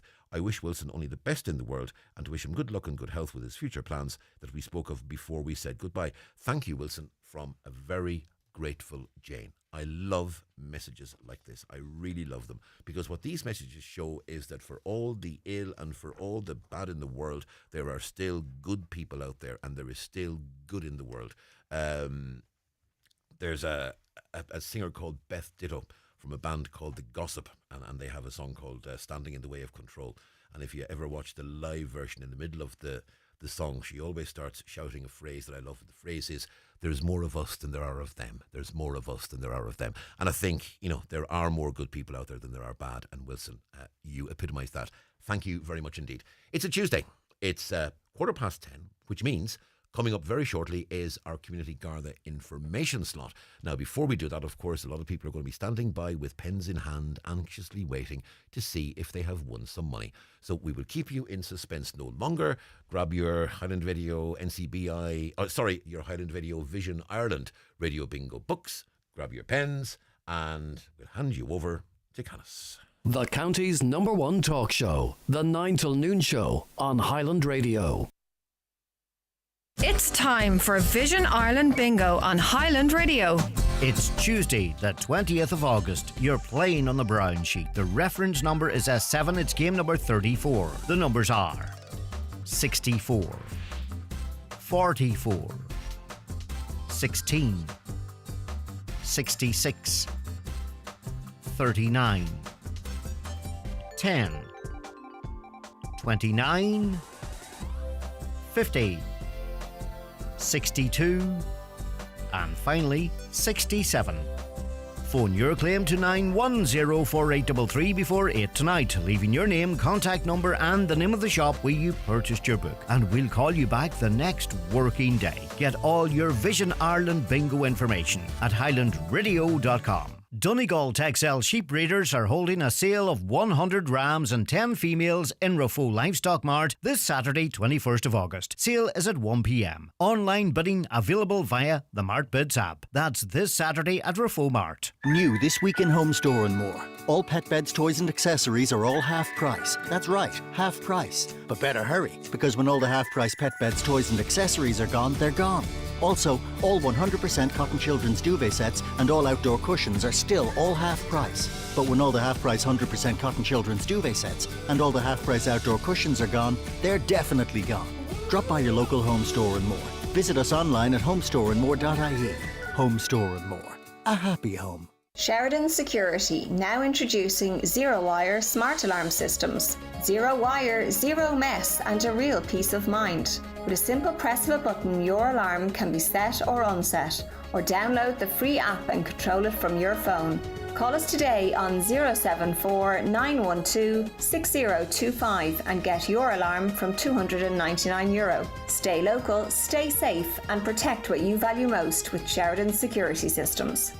The 9 till noon show with Letterkenny Credit Union. Simplify your debts with a debt consolidation loan from Letterkenny Credit Union. Call us on 074 910 2126 or apply online via our app or in office today.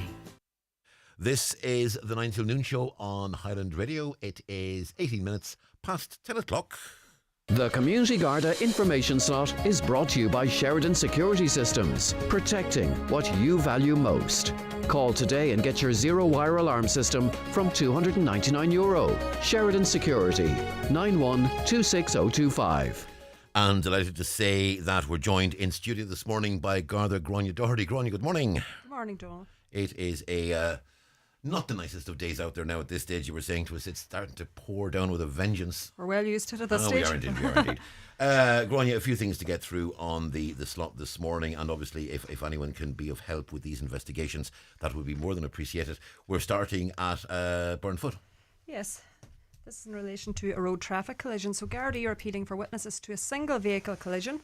It occurred at Ballydurone, Burnfoot, quite close to the stables there, on Thursday the 15th of August in around 9:55pm to 10pm. 3 people were taken to Letterkenny University Hospital following this collision to receive treatment for non-life-threatening injuries. We're asking anybody who may have witnessed the collision who Garda have not yet spoken to please get in contact with us. We're appealing to any road users with a dash cam who travelled between the area of Sappa and Muff and Ballydurone, Burnfoot between 9:30pm and 10pm on that date to make contact with us. Any relevant information can be passed to Garda in Buncrana on 9320540. And another incident on the roads, this time outside Letterkenny at the weekend. Yeah, another single vehicle collision. Actually, this one happened at Rashidug, New Mills, in the early hours of Saturday the 17th of August in around 1:04am. A vehicle collided with a wall at that location. So the vehicle was travelling between Glenswilly and New Mills on a back road when this collision occurred. The driver was uninjured and the passenger received serious but non-life-threatening injuries. We're appealing to anybody who may have travelled within that area, again with a dash cam, to make contact with Garda. And if anybody witnessed this collision, we would like to speak to them also, and we'd ask them to contact Garda in Letterkenny on 9167 100. A number of burglaries being investigated across the county, and we're starting way down south in Ballyshannon. Yeah, and it's unfortunate again, like last week and the week before, we're starting to see an increase again in these types of incidents. It's unfortunate. Garda and Ballyshannon are investigating this one. This burglary occurred at a holiday home in the area of Dromosque, Ballintra, between Monday the 29th of July and Wednesday the 14th of August. This was only recently discovered and reported to Garda. So the door of the property was forced open, entry was gained, and a variety of items were stolen from within. You usually hear, cash, things like that being stolen, but in this instance, car keys, chainsaws, rugs, alcohol, garden equipment, crystal, quite a variety of items were stolen. We're appealing to anybody who may have observed any type of suspicious activity or vehicles in that area during that time frame to make contact with Garda in Ballyshannon on 071 985 8530, and the Garda Confidential line can be contacted on 1800 666 111, and that line can be contacted in relation to any of our appeals today. Staying close to Ballyshannon, this time we're going to Rosnala. Yes, this burglary occurred at a premises in Rosnala in the car park there near the beach between midnight and 9am on Sunday morning the 18th of August. A number of wetsuits and ear defenders were stolen from the premises. Entry was gained after a padlock was broken on a storage unit. The wetsuits thankfully they were recovered in Sligo later that day, and they had been abandoned there at the roadside. We're appealing to anybody who may have been in the area of Rosnala car park or within that general area of the beach or within Rosnala itself, and who had a dash cam between Saturday night and Sunday morning past to make contact with Garda. If anybody observed any suspicious vehicles, in particular vans, in the Rosnala area on that date, please make Garda aware of this. And again, any relevant information can be passed to Garda in Ballyshannon on 071 985 8530. Travelling up now toward Kilmacrennan, Kilmacrennan, and a burglary there at some point last week. Yeah, a burglary occurred at Ballykeeran, Kilmacrennan between 6pm on Sunday the 11th of August and 8pm on Sunday the 18th of August. So the burglary occurred at the site of a house build. So there was a chain that was padlocked at the entrance to this site. The chain was cut and entry was gained, and a number of items were stolen. We're currently compiling a list of everything that was stolen, but we know that a cement mixer and a power washer have definitely been stolen from there. So we're appealing again to anybody who may have observed suspicious activity or vehicles in that area between those dates to make contact with Garda in Milford on 9153060 or the Garda confidential line again.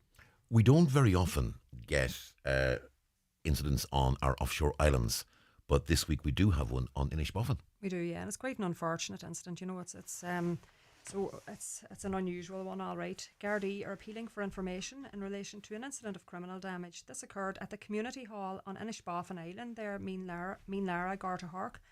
It occurred between 3 p.m. on Saturday the 17th of August and midday Monday the 19th of August, so just the weekend gone by there. A number of stained glass church windows, they were being stored within the hall, and they were smashed between those times.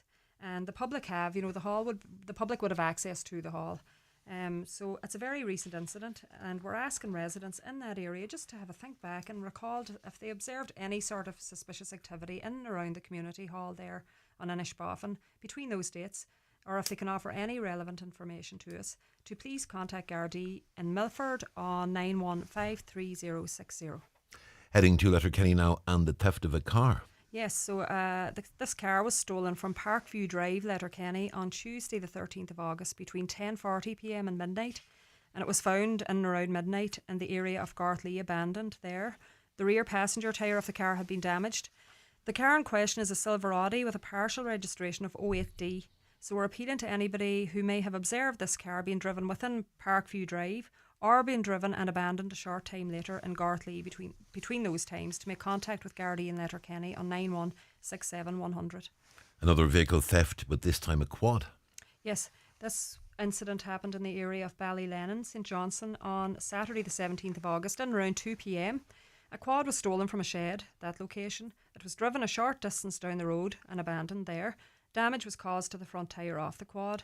We're appealing to anybody, again, who may have observed any activity in that area that seemed untoward, or who may have any relevant information, to contact us in Letterkenny on 9167100.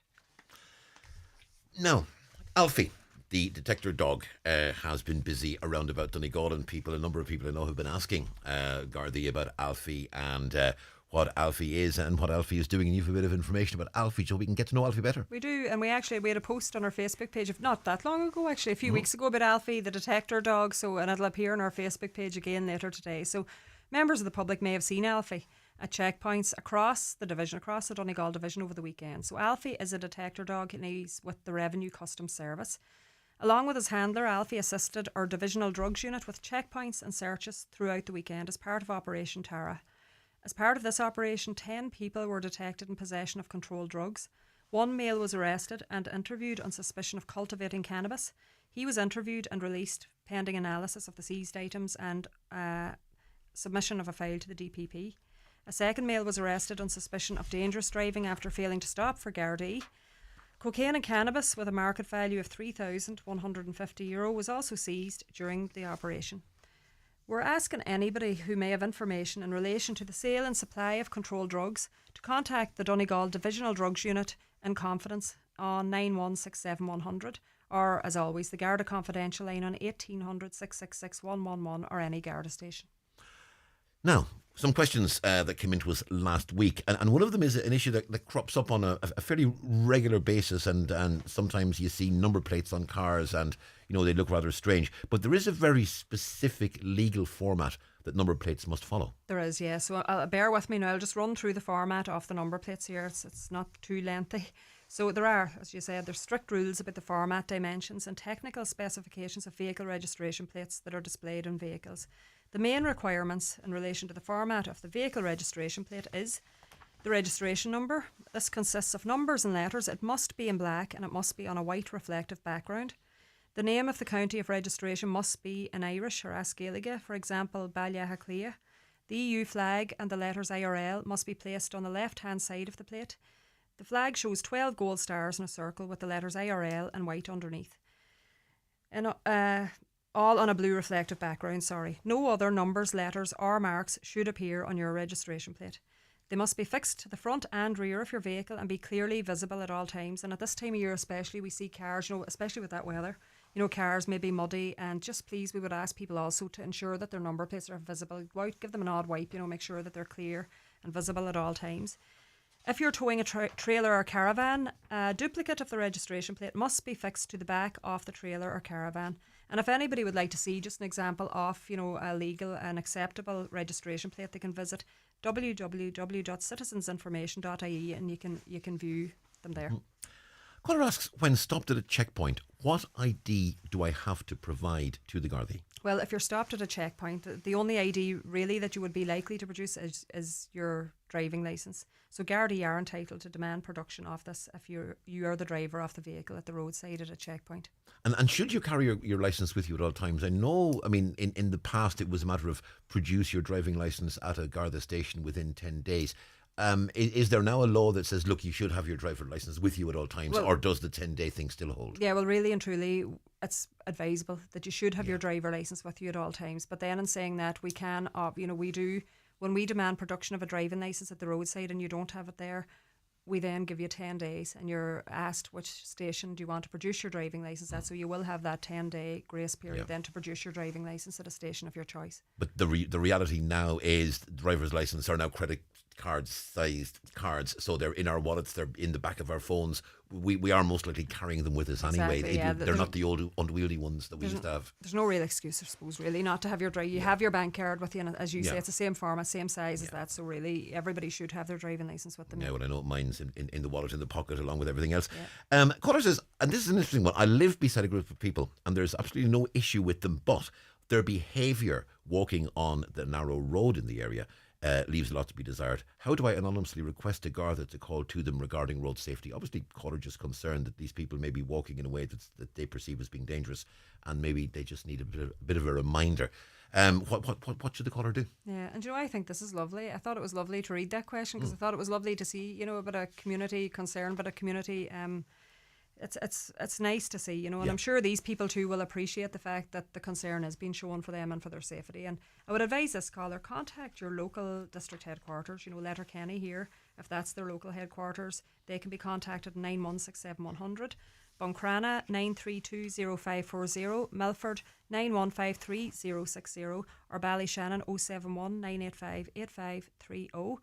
They can call, they can give us a ring, and they can speak to a Garda member there. In relation to their concerns, they can request to remain anonymous. There's absolutely no issue there, and the Garda will be more than happy to call out to these people and to offer them advice in relation to road safety. So there's no issue there at all. And in fact, just when we're on that topic, we're going to hopefully now get more reflective vests in the next couple of weeks or so. It's getting into that time of year now. The evenings are starting to fall, and we're going to I'll mention it here anyway whenever we have them in stock. Just let people know that they can call to the station for them. And just a reminder to the people that when we say the Milford district, that now encompasses what used to be the Gentles district. So Milford stretches right out towards the Rosses, Gweedore, Cloughanneely, Hornhead, etc. All of that is encompassed by Milford. Yeah, well, do you know what? You can ring any Garda station anyway, and we can pass the message on to the local garage. Now, text alert groups, and they're a very, very important sort of part of the fabric of security in the county. There's a meeting taking place tomorrow night, Wednesday, August 21st, in Letterkenny for the groups. Yeah, so we have 12 text alert groups within the Letterkenny district. So we're holding a meeting for those groups in the Station House Hotel tomorrow night, Wednesday the 21st, and it starts at 7 p.m. Light refreshments will be served, and everybody is more than welcome to attend. So we have sent out messages to the groups by email already, but just to issue a wee reminder about it, and we're hoping for a good turnout. And again, as you said earlier, the nights are starting to close in. So, as the nights close in, there's also maybe the risk of more theft or whatever taking place at night. There's more cover of darkness now, course, so important that people are keeping an eye out. And we will have our crime prevention officer also, Sergeant Fergus McGrory. He'll be at the meeting also to say a few words, so if people would like to meet him as well, they're welcome to come along. Now, there's been a lot of open days being held by the emergency services, and I know you've been yourself personally involved in quite a few of them. Another one taking place this coming weekend in Bundoran. Yeah, weather permitting, I'm sure. The RNLA and Emergency Services Open Day. This is taking place on Sunday, the 25th of August, between 1 p.m. and 4 p.m. at Bundoran RNLA Lifeboat Station at West End, Bundoran. There's going to be displays there by the RNLA, the ambulance service and Garda Síochána, Bundoran Fire Service and more. And it's going to be a great day out for all the family. We're looking forward to taking part, and we're hoping for that, people will come along. Now, weather dependent, as I said, it's hard to plan any sort of event in that weather the past few weeks or months, but hopefully the weather will play ball, the sun will come out, and we're looking forward to a good day at it. And there's been quite a few very successful ones recently. I see the front pages of the papers. I see your beaming face crop up from time to time, which is wonderful to see. It's not often described as a beaming face, but thanks, Donal. Oh, you're welcome, Grania. and that's it for now from our Community Garda information slot. Grania Doherty, thank you very much indeed for joining us this morning. More next Tuesday at 10:15. This will go up on our website, of course, after the programme. It'll go up on the Garda Síochána Facebook page as well. And of course, you can listen back to the whole show via YouTube, via Facebook, or it'll be podcast on our webpage within an hour of the show finishing. But for now, Garda Grania Doherty, thank you very much indeed. Thank you, Donal. The Community Garda information slot is brought to you by Sheridan Security Systems, protecting what you value most. Call today and get your zero-wire alarm system from €299. Sheridan Security, 91-26025. Watch the show live now on YouTube, Facebook and at highlandradio.com. The 9 till noon show is brought to you by Letterkenny Credit Union. Digital loans now available. Apply online or via our app today and get your loan transferred directly to your current account. For all the biggest names in cosmetics and makeup, visit McGee's Chemist Letterkenny. Choose from Lancôme and Clarins, Blank Canvas, Inglot, Note and many more. With a great selection of gift sets also available in-store and online. For any cosmetics or makeup queries, just talk to our resident skincare consultants Mary or Gemma. McGee's Chemist, Main Street, Letterkenny, and online at mcgees.ie. With the best, costs less. If you're painting outside your home or business premises, Watson Hire have a brilliant deal on Storm Shield exterior paint. Get 3 10-litre buckets of white Johnson's Storm Shield for $119.95, or 3 buckets of coloured Storm Shield for just $149.95. Johnson's Storm Shield is rainproof in 20 minutes, ideal for the Donegal weather, and Watson's can mix thousands of colours. Call in and talk to the paint specialist for advice, and see loads more paint deals in store at Watson Hire, Lisnenan, Letterkenny. Arriving at Platform 2, Preserving Wildflowers. I'm getting this one. You might see my sister Mary. Mary Dunn. I know her well. Where are you off to? I'm getting the lace-making line. This is me. Enjoy the event. Give my best to Mary. Heritage connects us all. Get your ticket to new adventures at heritageweek.ie, August 17th to 25th. National Heritage Week is a programme of the Heritage Council, supported by the local authorities' heritage teams and the Department of Housing, Local Government and Heritage. Hi, Paddy here at Shane Conley Cars in Donegal Town. Are you looking to upgrade your car? With Shane Conley Cars, you'll find makes and models for every budget. Great finance options, and we also accept trade-ins. Check out shaneconleycars.com or call in to us at Shane Conley Cars from Lonaher Road, Donegal Town. It's that back-to-school time at Brian McCormick Sports. Asics, Adidas and Under Armour kids trainers. 20% off. Back-to-school backpacks. 20% off. Adidas all-black tracksuit bottoms, only €20. Back-to-school footwear. 20% off at bmcsports.ie. And you're welcome to the 9 till noon show on Highland Radio. And we're going to go to our next guest, who is joining us on Zoom, Councillor Micheál Cullum Glassbach. Micheál, imagine you are. Well, you're right, the Donal, and well, it's not really in West Donegal anyway, but the rain. Have you been on the water, or are you heading there? But sure. Have you been on the water, or are you heading out? No, I'm actually down here meeting with senior engineer staff and the company who's only after putting in the pontoon. So we're walking, looking at the pontoon here. One week we've just got so what do you call it? Just walking to them, and as the man one time says, it's better to be walking than not just talking. Absolutely, absolutely indeed. But you're here to speak to us about traffic on the R251, the back of Errigal Road, as we would call it, particularly near the foot of Errigal Mountain. Hugely popular mountain in terms of walking, in terms of climbing. There is a car park there, but that car park is very often at capacity. And as a result, there are serious concerns over parking on that road. It's a thing we've discussed, and I've heard many discussions on it in the Glenties MD chamber in Dunlow, and it's something that needs to be addressed. Yeah, look, the first thing I'd like to say is I want to give massive recognition to the Costa Furbo Glenlucha and the wider Glenlucha community who have invested into this over many years, and their patience is unbelievable. I'd like to give also a strong recognition to our community development section within Kavanagh, because I'm often in here on Ray Island scowling them and giving out, but there has to be recognition, and also to Idris and all the other stakeholders that had participated in this very long journey. So first and foremost, it's important to give that recognition to those who have got us to where we are today. And yes, there are problems. This is why I'm on radio today, to discuss it, but more so to discuss the email that I received from one of my constituents, Christopher. He'll probably be mad with me for naming him, but Christopher, a local businessman who runs a very successful kayaking club. So if anybody finds himself in West Donegal looking to go out kayaking with professionals, he's certainly the person to hook up with.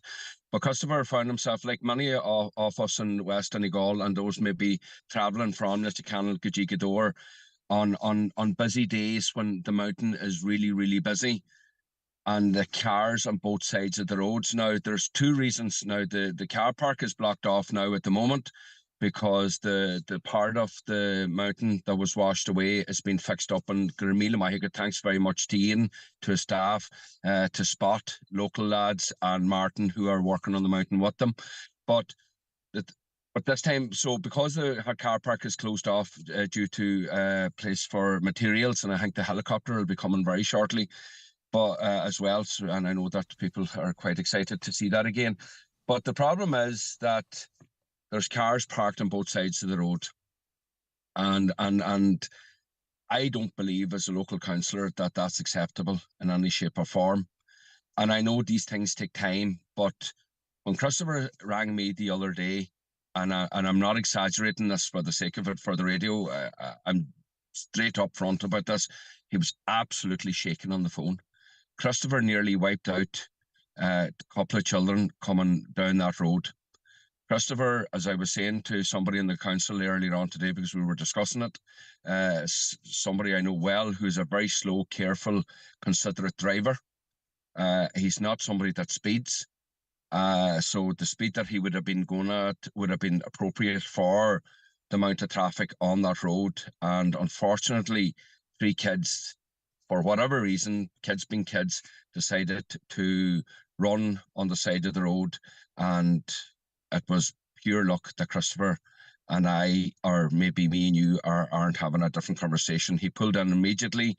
He rang me because he wasn't sure who else to ring, and he was absolutely shaken.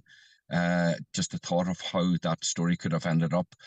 I've been in contact with the council back and forth for a long time over this year, and has others. I have asked that we put some measures in place, and yes, there are 4 signs put up, one on the Glenlucha side and one on Lochaganav side, but I don't believe that to be adequate. I think that's just basic covering themselves, and I'm not trying to dismiss anybody here for doing that work, but I do think we need to do more. Now, there is a consultation process starting very shortly. There is a consultation process starting very shortly for the wider Glenlucha community. And again, it just shows you the fantastic work that's been done in that area by the committee, along with others. But a part of that consultation, there is specifically a traffic management company going to be part of that process to hear what we, us locals, have to say in terms of how we manage the traffic. There are a lot of thoughts. You hear a lot of people talking about widening, or not widening, but making the car park space bigger, putting more car parking on the side of the road. There's other discussions around, do we start at Inishkashlocha and Dunlucha?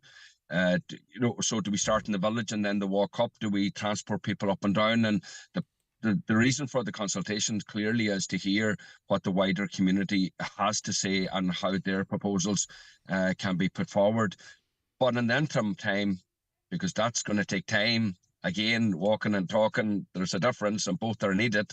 I think there has to be some measures put in place. There has to be put measures in place. Myself personally, because I'm in and out that road a couple of times a week, I move to the middle of the road. I put on my hazards. I drive at a speed that you nearly jog faster, and it slows traffic down. I think in the interim, there has to be something put in the interest of health and safety. Are we talking about an expansion of the car park? Are we talking about widening the road? I mean, we know there's been a lot of discussion and there's been a lot of talk about the need for investment, both in terms of Errigal and Muckish as well, to recognise the fact that so many more people are walking, so many more people are climbing, so many more people are using the area. As you said, the ongoing works at Errigal with the helicopter and replacing the path are causing an extra pressure at Errigal at the moment. But this is also a long-term issue, and we can't lose sight of that. Is there any word, and we know there's been discussion at council level about the need for funding and the need for investment to allow the council to do something comprehensive? I mean, are we any closer to that happening? No, I just think, and I'm no engineer, and I'm conscious also that it's possible that council road engineers will be listening to this. But here's my thought for all it's worth, is that I think that we could have put in a number of short-term ramps, heavily signage, heavily road markings, ramps in between that kind of red zone, if you would like to call it, until we find the long-term solution. Now, once the busy season is over, then ramps can be easily removed. We're talking about saving somebody being seriously injured or worse. And I think, we hear this discussion, especially this time of year, an awful lot, that something has to happen. We see lorries as well, and I'm not blaming the lorry drivers, but you do often see lorry drivers coming on that road, not conscious that there's a mountain in front of them where there's a heavy parking on both sides of the road, and you see them coming in, their speed. You see other people coming in who aren't just strangers, are locals as well, and it's not expecting it, some knowing it, but just drive on. Please slow down. People are walking there. Are we unhappy that there are cars parked on the other side of the road? Of course we are, but they have no other choice until we find that long-term solution. But in the interim, I think heavy road markings, signage, there's an argument about signage. Does signage work? Does it not work? But signage is up now. There's 4 of them up there. I think that more road markings. I think that just for a period during the busy spells to put in ramps that will slow cars and lorries and buses right down, because the concern is that something's going to happen. And again, for those that are going on to the mountain as well, you have responsibility for yourselves, for those that you bring with you, if that's children or not. You have responsibility to make sure that traffic isn't coming, and to make sure that you cross that road very safely. And what I find is that you get a lot of people, they're coming off the mountain, they're exhausted after coming off the mountain, some of them, if they're as unfit as I am, and they're not so conscious of the traffic, and they're walking across willy-nilly, and their car doors are opened and they're running about. There is a concern that something could happen here, Donal. Yeah. We've seen video as to the extent of the issue, and you've sent us a video with cars on both sides of the road, and that's just a normal occurrence. That wasn't an especially busy day. That was just an ordinary day, and the cars are on both sides. It's great to see the facilities being used. It's great to see the facilities being popular. It's wonderful to see Errigal taking the place it deserves in the importance of this county, but it doesn't need to be tempered, and we do need to keep that road safety issue. I mean, a lot of it's going to go down onto the individual motorists as well. And is it a matter of, do people need to think, if they're driving past and there's cars all over the place, maybe just keep going, go to Dunlewy instead, go into Gweedore instead, go to the Rosses instead, go wherever, and come back another time perhaps, but don't add to the problem. There is. Look, there's an issue with speed. We are under a speed review now very shortly. It looks like that the speed's going to come down, say from 80 to 60 kilometers, 50 to 30 and that there. And personally, I'm supporting that. But I had a meeting there in Dunluca, a number of meetings over this last month or so in Dunluca itself, in the village, one of the most picturesque villages there is. But from the survey that we've done as Correspondence, and thanks to the local engineers for that, is that you're talking about 70-80% of people aren't adhering to the speed limits. This is a village where people live. So if they're not adhering to it within the village itself, I'm guaranteeing you now they're not adhering to it anywhere near the mountain where there's Kavanagh Park outside of Yehiu to Mallow, where there's cars on both sides of the road. So there is an onus on drivers. Of course, there always is road users.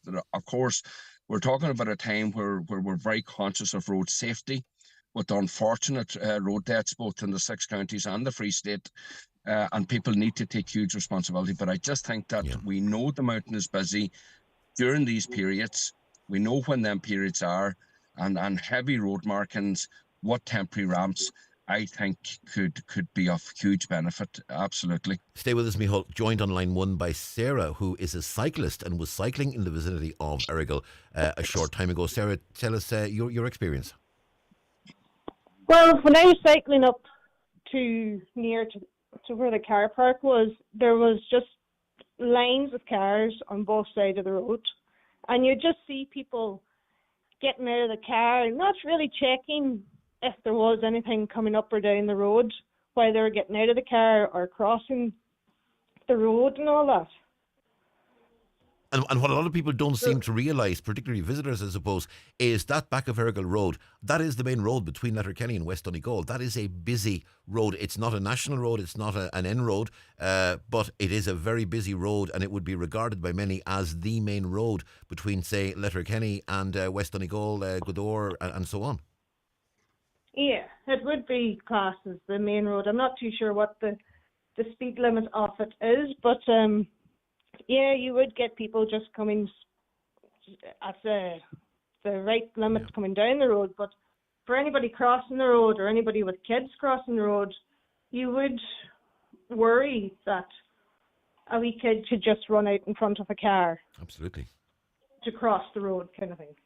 And from what Micheál said to us there, that's exactly what happened. The person that wrote to him, I mean, they wrote in and they rang him in a state of distress because they came really close to hitting 3 children, and that's going to be the nightmare for any driver. Yeah, it would be. It would be. Sarah, thanks very much indeed. Ramps on the road would be ideal for that certain area, just to get people to slow down. Yeah. It's an interesting one. Joined on line 2 as well, and Sarah, thank you very much indeed.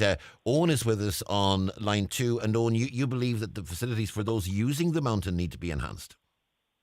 Oh, without a doubt. I think it's time, with the amount of people that goes up the mountain now, it's time that there was the likes of a visitor centre there where people could have, if they came off the mountain wet, they could go and change their clothes and have a toilet facility. Because there's no proper toilets, and it takes people about 2 or 3 hours to go up and down the mountain. Micheál, that issue of a visitor centre, now I know there's going to be eyebrows raised by some at the prospect of putting up buildings in that particular area because its ruggedness and the landscape is part of its attraction. Is that something that the council is looking into?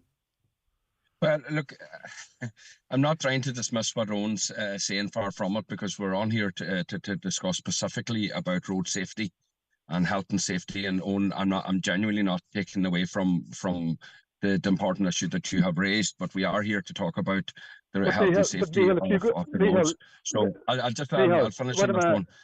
Sorry, excuse me.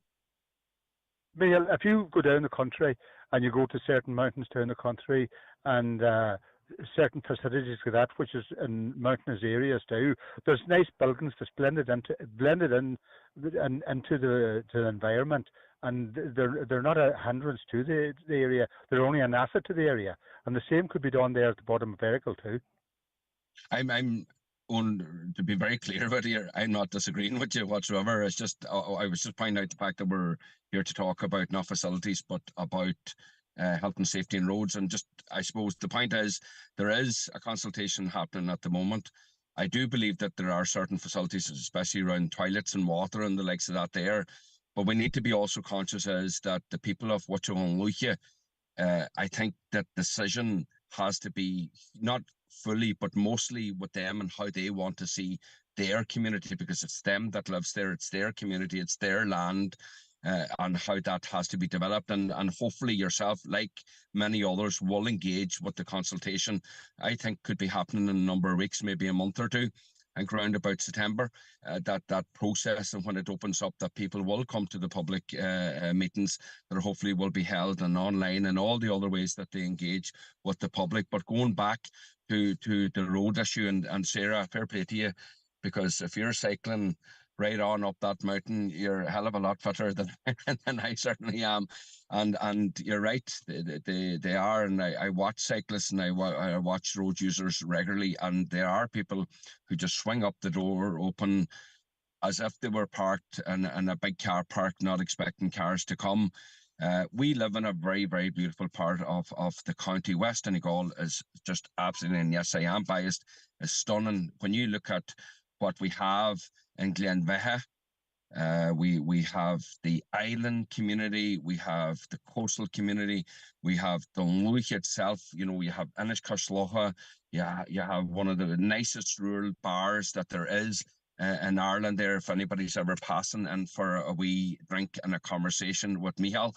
There's so much that is happening in West Donegal, but we need to be very conscious of those who live there, and we need to be very conscious of the heavy traffic at the mountain. And I'm just suggesting that I'd like to see something put in place in the interim until there's a long-term solution found.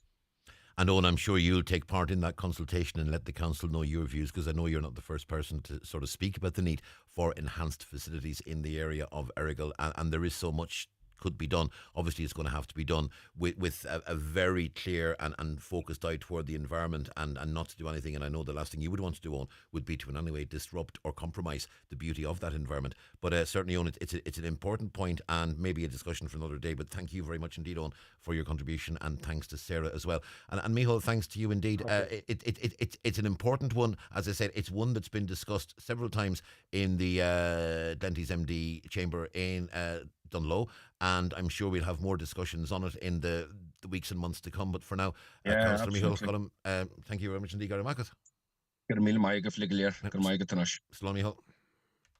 The 9 till noon show with Letterkenny Credit Union, now offering mortgages from €40,000 to €600,000 with no hidden fees or transaction charges.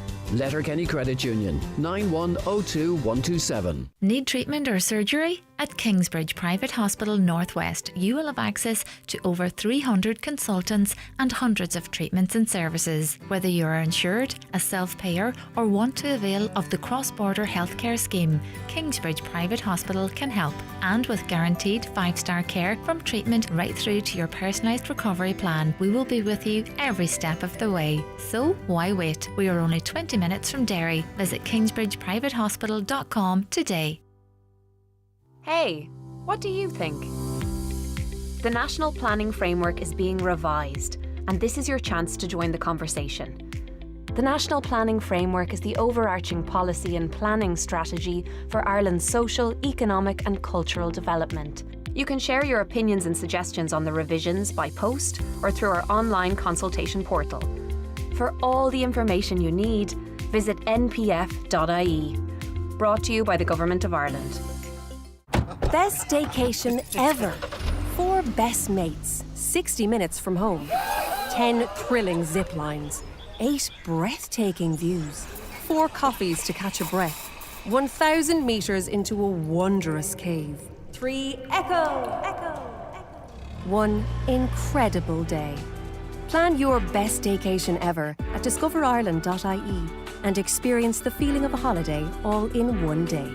Brought to you by Fáilte Ireland. Highland Radio weather updates with McElhenny's. Support local at McElhenny's. With 53 years experience in fashion, beauty and home, we're here for you. Plus, enjoy M-Card rewards when you shop in-store at McElhenny's Ballybuffet. Sunny spells and scattered showers today. Some of those showers heavy. They'll become isolated later as the afternoon goes on. Top temperatures today 14 to 17 degrees Celsius, moderate to fresh and gusty westerly winds, strong at times in coastal areas. It'll be largely dry tonight with clear spells, cloud building from the west later with rain and drizzle by morning. Lowest overnight temperatures 8 to 10 degrees Celsius, light to moderate west or southwest winds. Tomorrow, Wednesday, it'll be mostly cloudy with rain and drizzle in the morning. It'll become drier in the afternoon. Southerly winds will strengthen through tomorrow with increasing winds near coasts. Top temperatures on Wednesday of 16 to 18 degrees Celsius. Just a reminder that in the third hour of the programme we will have Paul McLaughlin, gardener at Balladurg Garden Centre with us. He'll be in studio to take all your gardening questions. If you want to send us any questions, you can text us, of course, 086 60 25,000. WhatsApp will work on that as well. You can call 07491 25,000 00353 7491 25,000 if you're outside of the dialing area. Coming up close to 11 o'clock, we'll have the headlines very, very shortly indeed. But for now, we will take a short break. And as I say, back with Michaela very shortly. The 9 till noon show is brought to you by Letterkenny Credit Union, with monster loans available up to €60,000 for all occasions. Visit letterkennycu.ie. What's your dream job? Lawyer? Software developer? Engineer? Or criminologist? Do you want to develop renewable energies? Create the next great drama? Or improve people's health? Anything is possible at Ulster University, where you can study in the heart of Derry Londonderry.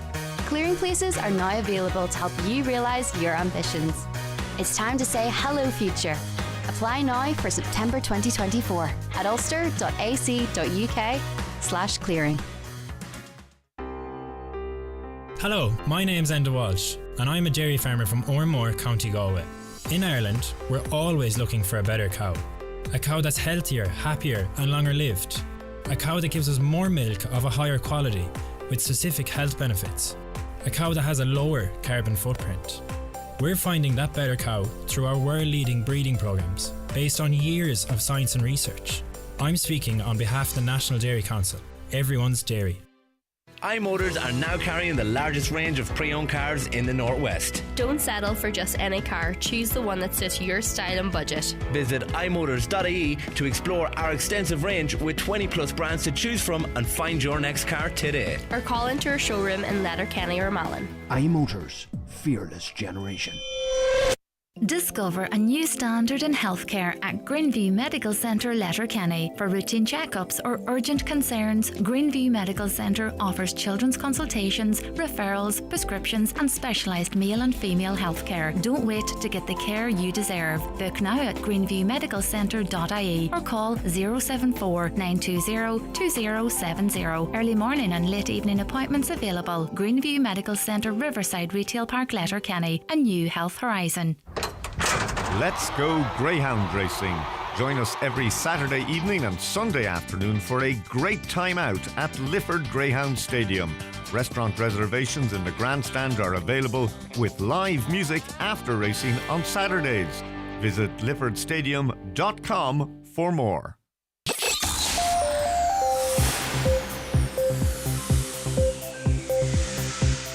It's 11 o'clock, time for the news headlines, and we say good morning to Michaela Clark. Thanks, Donal. Good morning. 2 people were arrested in Donegal over the weekend and over €3,000 worth of drugs seized as part of Operation Tara. In total, 10 people were detected in possession of controlled drugs. €3,150 worth of cocaine and cannabis was seized by the Donegal Divisional Drugs Unit at checkpoints and during searches. A person has been seriously injured in a weekend crash outside Letterkenny. Shortly after 1 a.m. on Saturday, a vehicle travelling between Glenswilly and New Mills collided with a wall in the Rashadog area. The driver escaped injury, however the passenger, while seriously injured, Garda say their injuries are non-life-threatening. Garda are appealing to anyone with information to come forward. Meanwhile, Garda have renewed their appeal for information relating to a crash in Burnfoot last week. 3 people aged in their 20s were hospitalised following the collision at Ballyderowan on Thursday night last between 9:55 and 10 p.m. A man in his 20s has been charged in connection with the crash. A baby girl is being treated in hospital after being attacked by a dog in County Kerry. It's understood the 12-month-old was attacked by an XL bully on Saturday evening. She's receiving treatment at Cork University Hospital for her injuries and is said to be recovering well. The dog has since been destroyed and Garda say their investigations are ongoing. The deferral of the residential zoned land tax has been widely welcomed. There had been much concern in Donegal, particularly in the agricultural sector, over the tax that wants to be introduced early next year. The government has confirmed now that on the basis of a Fine Gael parliamentary party motion passed, that farmers are to be exempt from the residential zoned land tax. Garda and Donegal have warned of an increase in burglaries. 3 properties in Ballintrae, Rosnarla and Kilmacrennan have been targeted in recent weeks. And the highest number of Corncraig territories has been recorded in Ireland in 25 years. A recent survey from the National Parks and Wildlife Service shows the numbers of Corncraig territories recorded in the core breeding areas of Donegal, Mayo and Galway have increased by 45% since 2018. Minister of State for Nature, Heritage and Electoral Reform Malcolm Noonan has praised landowners for their continued effort to restore the species. Those are the latest headlines. We'll be back with an update again at 12 noon. If you're not with Energy, chances are you're paying more than you need to for your electricity. As Ireland's newest energy provider, we offer Ireland's cheapest electricity rate, saving our customers up to €573 a year. So if you want to pay less for energy, simply pay a visit to unoenergy.ie and sign up for big savings with smaller bills. With Energy, you just know. Energy fixed discount rate EAB €1240. For T's and C's and rates, see unoenergy.ie. Suppliers' pricing may change. And you're listening to the 9 till noon show on Highland Radio. You'll have heard in the news about the dog attack in North Kerry and a dog destroyed and a baby in hospital. And inevitably at times like this we get calls from people concerned about dogs. Joined on the line by Christine. Christine, good morning. Good morning, Donal. Yes, I am absolutely shocked that nothing has been done. I've been trying for the past 7 years or longer to try to get the government to bring in a law that would make it compulsory for all dogs to be microchipped. And the reason for that is to make owners responsible. Because as it is, they can go and get a license for their dog, no microchip, compulsory, and you go out for a walk, and there's nothing, feces here, especially if you go to the beach, feces, it is unbelievable. Now, I know that the response to this is going to be, we're going to get hundreds, probably, of WhatsApps and texts from people saying, my dog is a wonderfully behaved dog. I'm a dog lover. We're all dog lovers. We all look after our dogs. We all take care of our dogs. We're all very careful with our dogs. And a very, very, very, very small bunch of irresponsible people is spoiling things for the vast majority of dog owners who are completely responsible and completely trustworthy. Yes. I was reared on a farm, and God rest my late father, James Carlin. He trained border collies. They were all papers, they're proper license and all. He bred and trained border collies. And the breed of them are all over and are shown County Derry, the same, breed. I am talking about people being responsible for their dogs. Also, they may talk, I look after my dog. Try to tell that to someone that has sheep, and they go to their field in the morning and the sheep are, some lambs dead, some sheep torn to pieces. It's to make dog owners responsible. And as well, the government needs to put in a lot of money for dog wardens, because there isn't enough of dog wardens. Yeah, I believe there's, I think, 2 in Donegal at the moment, and they operate on... I believe there's 2 in Donegal at the moment, if I'm right, and they operate on a 9 to 5 Yeah. basis Monday to Friday, and that's the extent of it in Donegal at the moment, if I'm correct. Isn't that absolutely crazy? You think of the heartbreak of families that's either their adults or children attacked by dogs. It's a terror they will live with psychologically all their life, as well as a family who has lost loved ones by being attacked by dogs. But I think the two most high-profile cases, the one in Kerry this week, and the one that was in Limerick, the tragedy in Limerick a few weeks back. My understanding is both of those were cases where the dog was in the home, the dog was within the family. It isn't that they were attacked by strange dogs owned by strangers. The dog was within the home in both cases. There have been a lot of stray dogs attacked people in the past. And as well as microchipping was brought in, made compulsory, it would make individual dog owners very responsible for their animal. Wouldn't you think so? It's a very valid point, Christine, and thank you very much indeed for making it. Appreciation and thanks. Can I give a little mention to my choir at the University in Letterkenny, Coyle Nikhil, and our amazing director, Veronica McCarn. I had the pleasure of doing a bit of work with you in June, if you recall, Christine. Indeed, thank you very much indeed. I had the pleasure of doing a bit of work with you at the Relay for Life, and thank you indeed, Christine. That's Christine there. Now, we were looking at Errigal, and a caller says, for God's sake, it's a larger car park is needed, not ramps. Ramps would be the easy way out, and that's what's being sought. Another caller says, yeah, toilets would be a good idea on Errigal. A caller says, I wish someone would do something about lack of bridge on the way to Carricart. It's so dangerous with overgrowth. Visibility is bad. You can't see signs with reeds hanging onto the road on the corner. It means you need to cross the road to get past.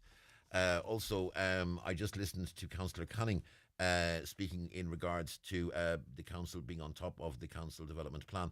Is this the same county development plan that has failed to take into account the tens of thousands affected by defective blocks, including well in excess of 1,100 council tenants paying rent to the council for council houses affected by defective blocks? The plan makes no provision for the housing requirements of the victims of defective blocks or private council tenants. This is despite the county council being aware of the impending disaster for a decade. Time for them to stop the backpatting, get their heads out of the sand and start to meaningfully address the housing crisis. Now, caller, in fairness, that, and I was present in the council chamber for a number of those meetings discussing the county development plan, and that point indeed was raised very articulately by a number of councillors. The response from the council is the Donegal County Council administers the defective block scheme on behalf of the government. Donegal County Council has no hand, act or part in putting those plans together, and there is no place in the county development plan where provision for defective blocks and so on is made. That the county development plan follows a very strict structure, as it were, and it's intended for outlining the conditions for development, and it's got to follow patterns and parameters, and addressing the defective block issue within those parameters is not part of the plan's remit, and that was the response given by officials, that the council is very much administering on behalf of the government, and the plan does not have any purview when it comes to the blocks issue, but a number of councillors had raised it and continue to do so. Now we're going to go to Danny Maletic, and I hope I am pronouncing that name. Danny's on Zoom. Danny, good morning. And I've probably made a complete balls of that, have I? Not to worry. Maletic, but it's fine. Maletic. I should have. You would roll with it indeed. And thank you very much indeed. Danny is with us on Zoom because we're speaking about the Irish Digital Nomad Conference, which is taking place in Dunloe and Gweedore. It's taking place at the moment, actually, getting underway tomorrow. It's getting underway tomorrow, last until September 1st in Dunloe and Gweedore, and it's showcasing Donegal as a top destination for remote workers and digital nomads in Ireland. Great to talk to you, Danny. And this has become one of the most important things, particularly since COVID, but even before COVID it was starting to grow, that more and more now people can do their work anywhere, and Donegal is benefiting from that. Definitely. Donegal is such a great destination for digital nomads, and this is one thing we want to highlight during the event and also showcase it to more people, those who are coming that are internationals, but also remote workers across the country that may be based elsewhere. Why not move to Donegal? We know there's been a lot of work done by Donegal County Council, by others and others in terms of bringing in the hubs. There's various hubs. GTEC are doing a lot of work. Others are doing a lot of work. And we're seeing these digital hubs building up in places like Carrigard, places like Odor, places like Buncrana in Inishowen. And more we're saying to people, look, you can come in, you can go into this hub, you can sit down, you can get a little area where you can do your work, and you can come in for an hour or 2 hours or a day or whatever. And even now people are being given the chance, and vouchers being offered. If you come to Donegal for a week, we're going to give you a day or two for free if you want to do some work. Exactly. There's a lot of work being done locally, and the council and some of the local hubs are also involved in the event itself. There'll be representatives from different GTECs and connected hubs as well at the event, from Inishowen as well. And the goal is really to together try and show what are all the different options across the entire county of Donegal. Because there is a lot going on. And then also during the event itself, it's a 5-day event. It actually starts next Wednesday on the 28th. 5 days long, Wednesday to Sunday. We have talks and workshops in the mornings. And then in the afternoons, we actually bring people around to show them the type of things they could do in their free time while they're in Donegal, whether they get moved to be based there for a short time or actually move to live and stay in Donegal long term. So surfing, hiking, and things like that. And then there's evening activities as well. So every single day is jam-packed with activities, from kind of learning opportunities, networking, and socializing, and really just to give Donegal a kind of a center stage, an opportunity to be on center stage, to be seen as a location that's really appealing to many. Digital nomad is a phrase that's going to be a new phrase for many. Just unpack the phrase, if you would, and tell us exactly what is a digital nomad. Sure. I love unpacking this one. So digital can work online, in the kind of digital sphere in any way, shape, or form. And nomad being a person that can move and doesn't necessarily stay based somewhere permanently. So most digital nomads, they may have a base or 2 or 3, but they don't have necessarily one permanent base. And the idea is that because of their remote or online type of work that they do, whether they're self-employed or working for someone else, they are free to relocate, or at least change locations for shorter or longer periods of time, depending on their circumstances. So they're a bit more location independent, let's say. And it gives them the opportunity to travel. And it doesn't necessarily need to be self-employed. I mean, people who work for government agencies, say the HSE or whatever, they may do 90% of their work on their computers, and it doesn't matter where the computer is as long as they can get a connection. So theoretically, people can go on their holidays, visit Donegal, drop into the hub, do a bit of work in the hub, and then avail of the various amenities in the county. They can travel on, and they can be on the road 24/7 and still do a full-time job. They actually can, yeah, definitely. If someone has a remote or hybrid role in Ireland, they could definitely come and spend time in Donegal, as you said, work from one of the hubs, because the facilities are great. The internet is incredible. In some places in the hubs there, the internet is stronger than it would be potentially in parts of Dublin even. So it's an opportunity to be in a place that's surrounded by nature, and then actually in their free time go for lovely walks on the beach, go horse riding on the beach, go kayaking. There's loads and loads to do, and it just means a very different lifestyle. And one huge thing that the concept of digital nomadism or remote work has enabled many people to do is to actually be able to improve their lifestyle, their work-life balance.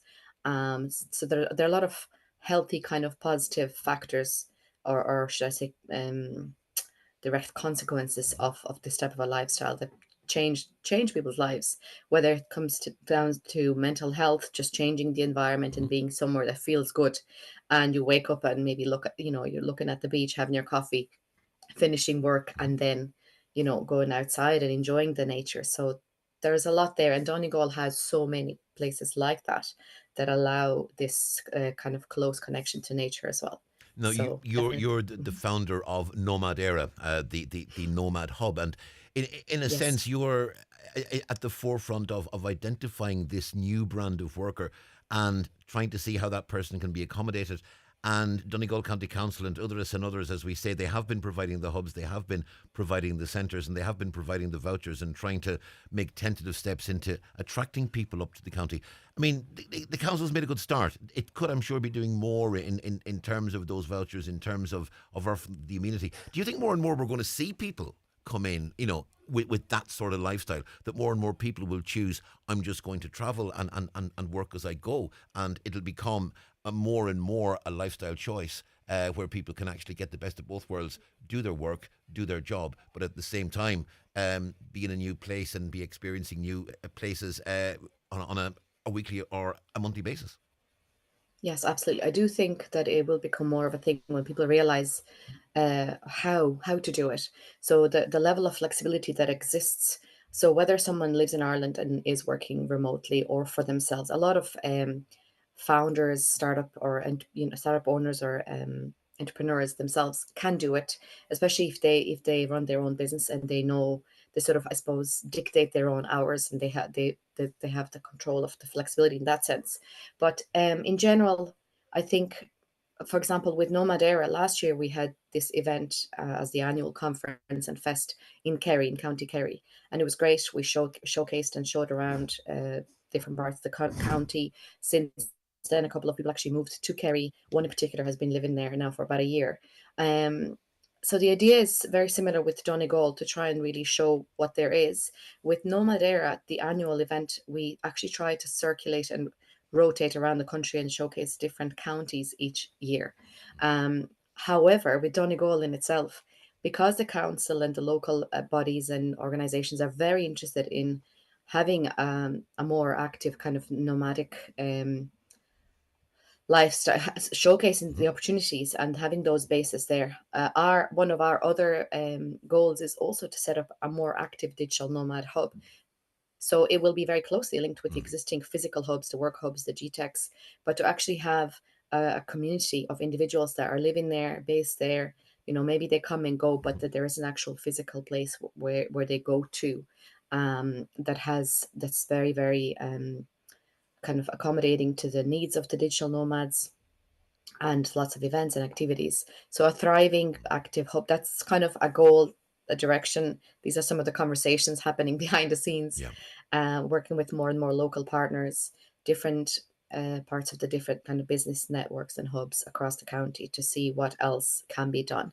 But there are things in place currently, and there will be more, I'm sure. We know that National Broadband Ireland are striving to implement the broadband plan. Now, it's going to be 2-3 years before it's fully implemented, and we get regular releases from them telling us that they've done more and more areas of Donegal, and they're working in more and more areas of Donegal.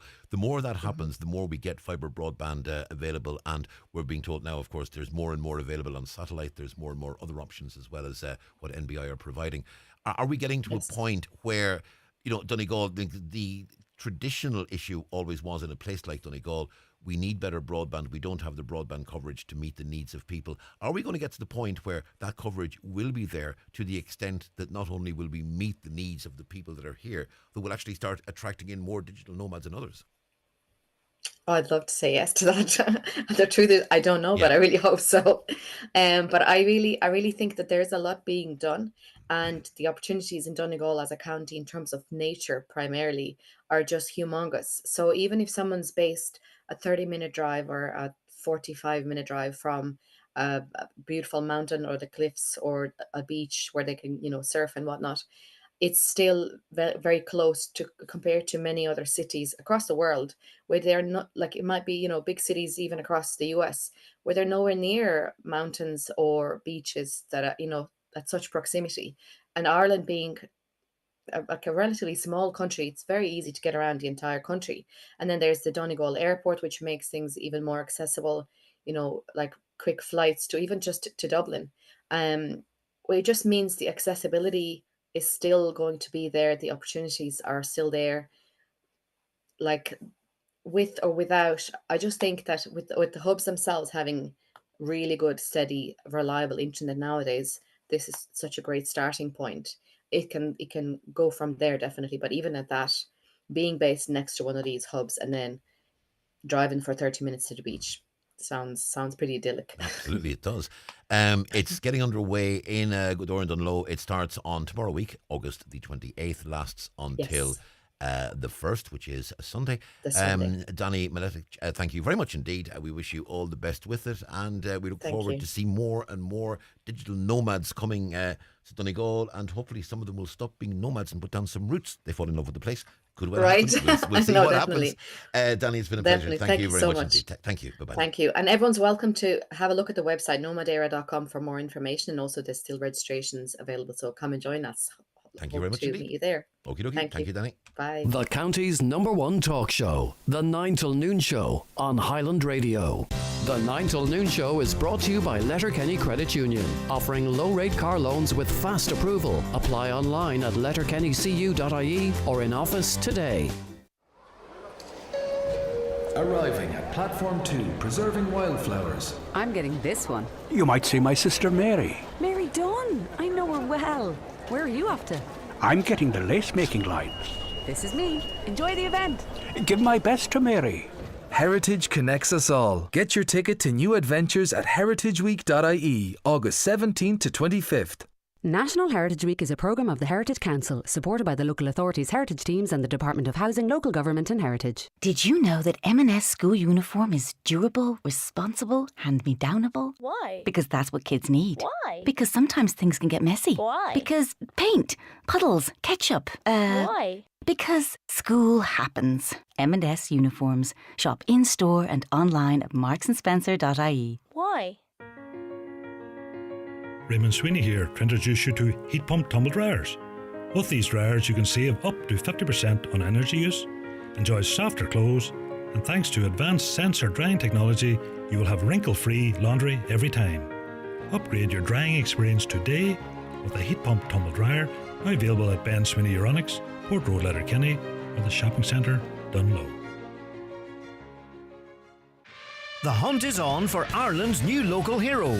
Irish Music Month is on independent radio across Ireland this September. It's simple. If you make original music, we want to hear from you. Play live on air, get expert mentoring, win 10k in support, have your song released by a label, and enjoy airplay across 21 local radio stations. For details on how to enter, go to highlandradio.com or stay listening to Highland Radio.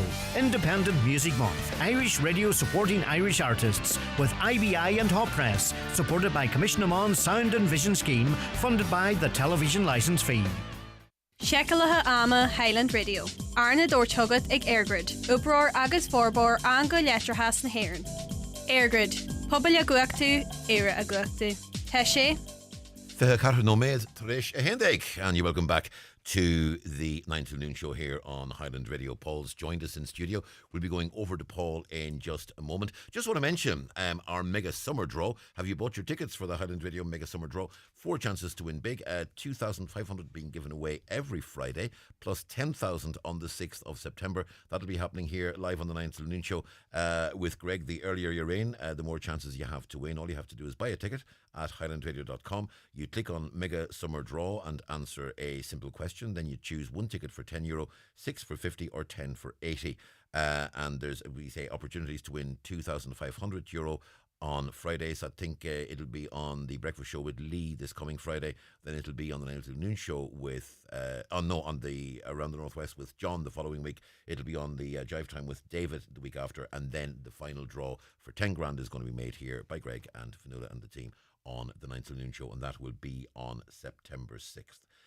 So if you want to take part in that, you can go to highlandradio.com and go and take a look at that. Now, delighted to say that we are joined in studio by Paul McLaughlin, who's a gardener at Balladurg. And Paul, you are very welcome indeed. Thank you, Donal. Great to see you. The weather hasn't really taken off. I mean, has the summer been a write-off from a gardening point of view? Not a write-off perhaps, but very close to it. So it is now. And there's some stuff looking kind of well at the minute, but just there's been no pleasure in gardening this year at all. Like the idea of gardening is sort of for the summertime, this period now, you should be sitting out enjoying your garden. And like there's not been that many evenings this year where you could actually do that. We didn't even get the traditional 2.5 weeks of brilliant sunshine when the kids were doing the leaving cert, which I felt really cheated by, because you could almost set your clock by that every year. Exactly. I suppose the only hope now is if they go back to school. They go back to school next week, so hopefully not the next week. You make it something then. Sunshine in the first 2 weeks of September. Blue moon.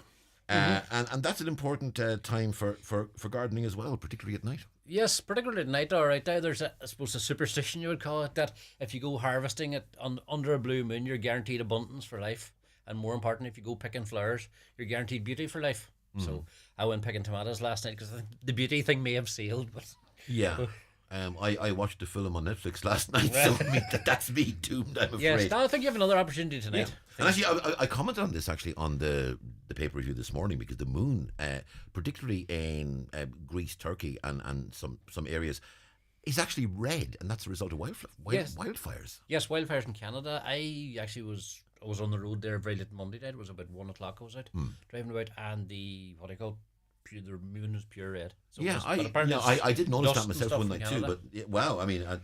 But there are plenty of plants that are looking well at the moment, and there are still jobs to do in the garden. I mean, we're not saying to gardeners, look, the weather is bad, go on, sit down, have a cup of tea. I mean, there are things that can be done. Yeah, absolutely. There's plenty of stuff to be done. I suppose if you're into growing food, there's plenty of harvest to be done at the minute. In terms of jobs around the garden, now is traditionally time. Probably a question you get asked most in the garden centres: when do you cut back plants? Yeah. Normally the answer to that is just after they finish flowering. So we're coming into the autumn now. A lot of summer plants will be finished flowering. So now's the opportunity to give them a wee cut back, give them a tidy up.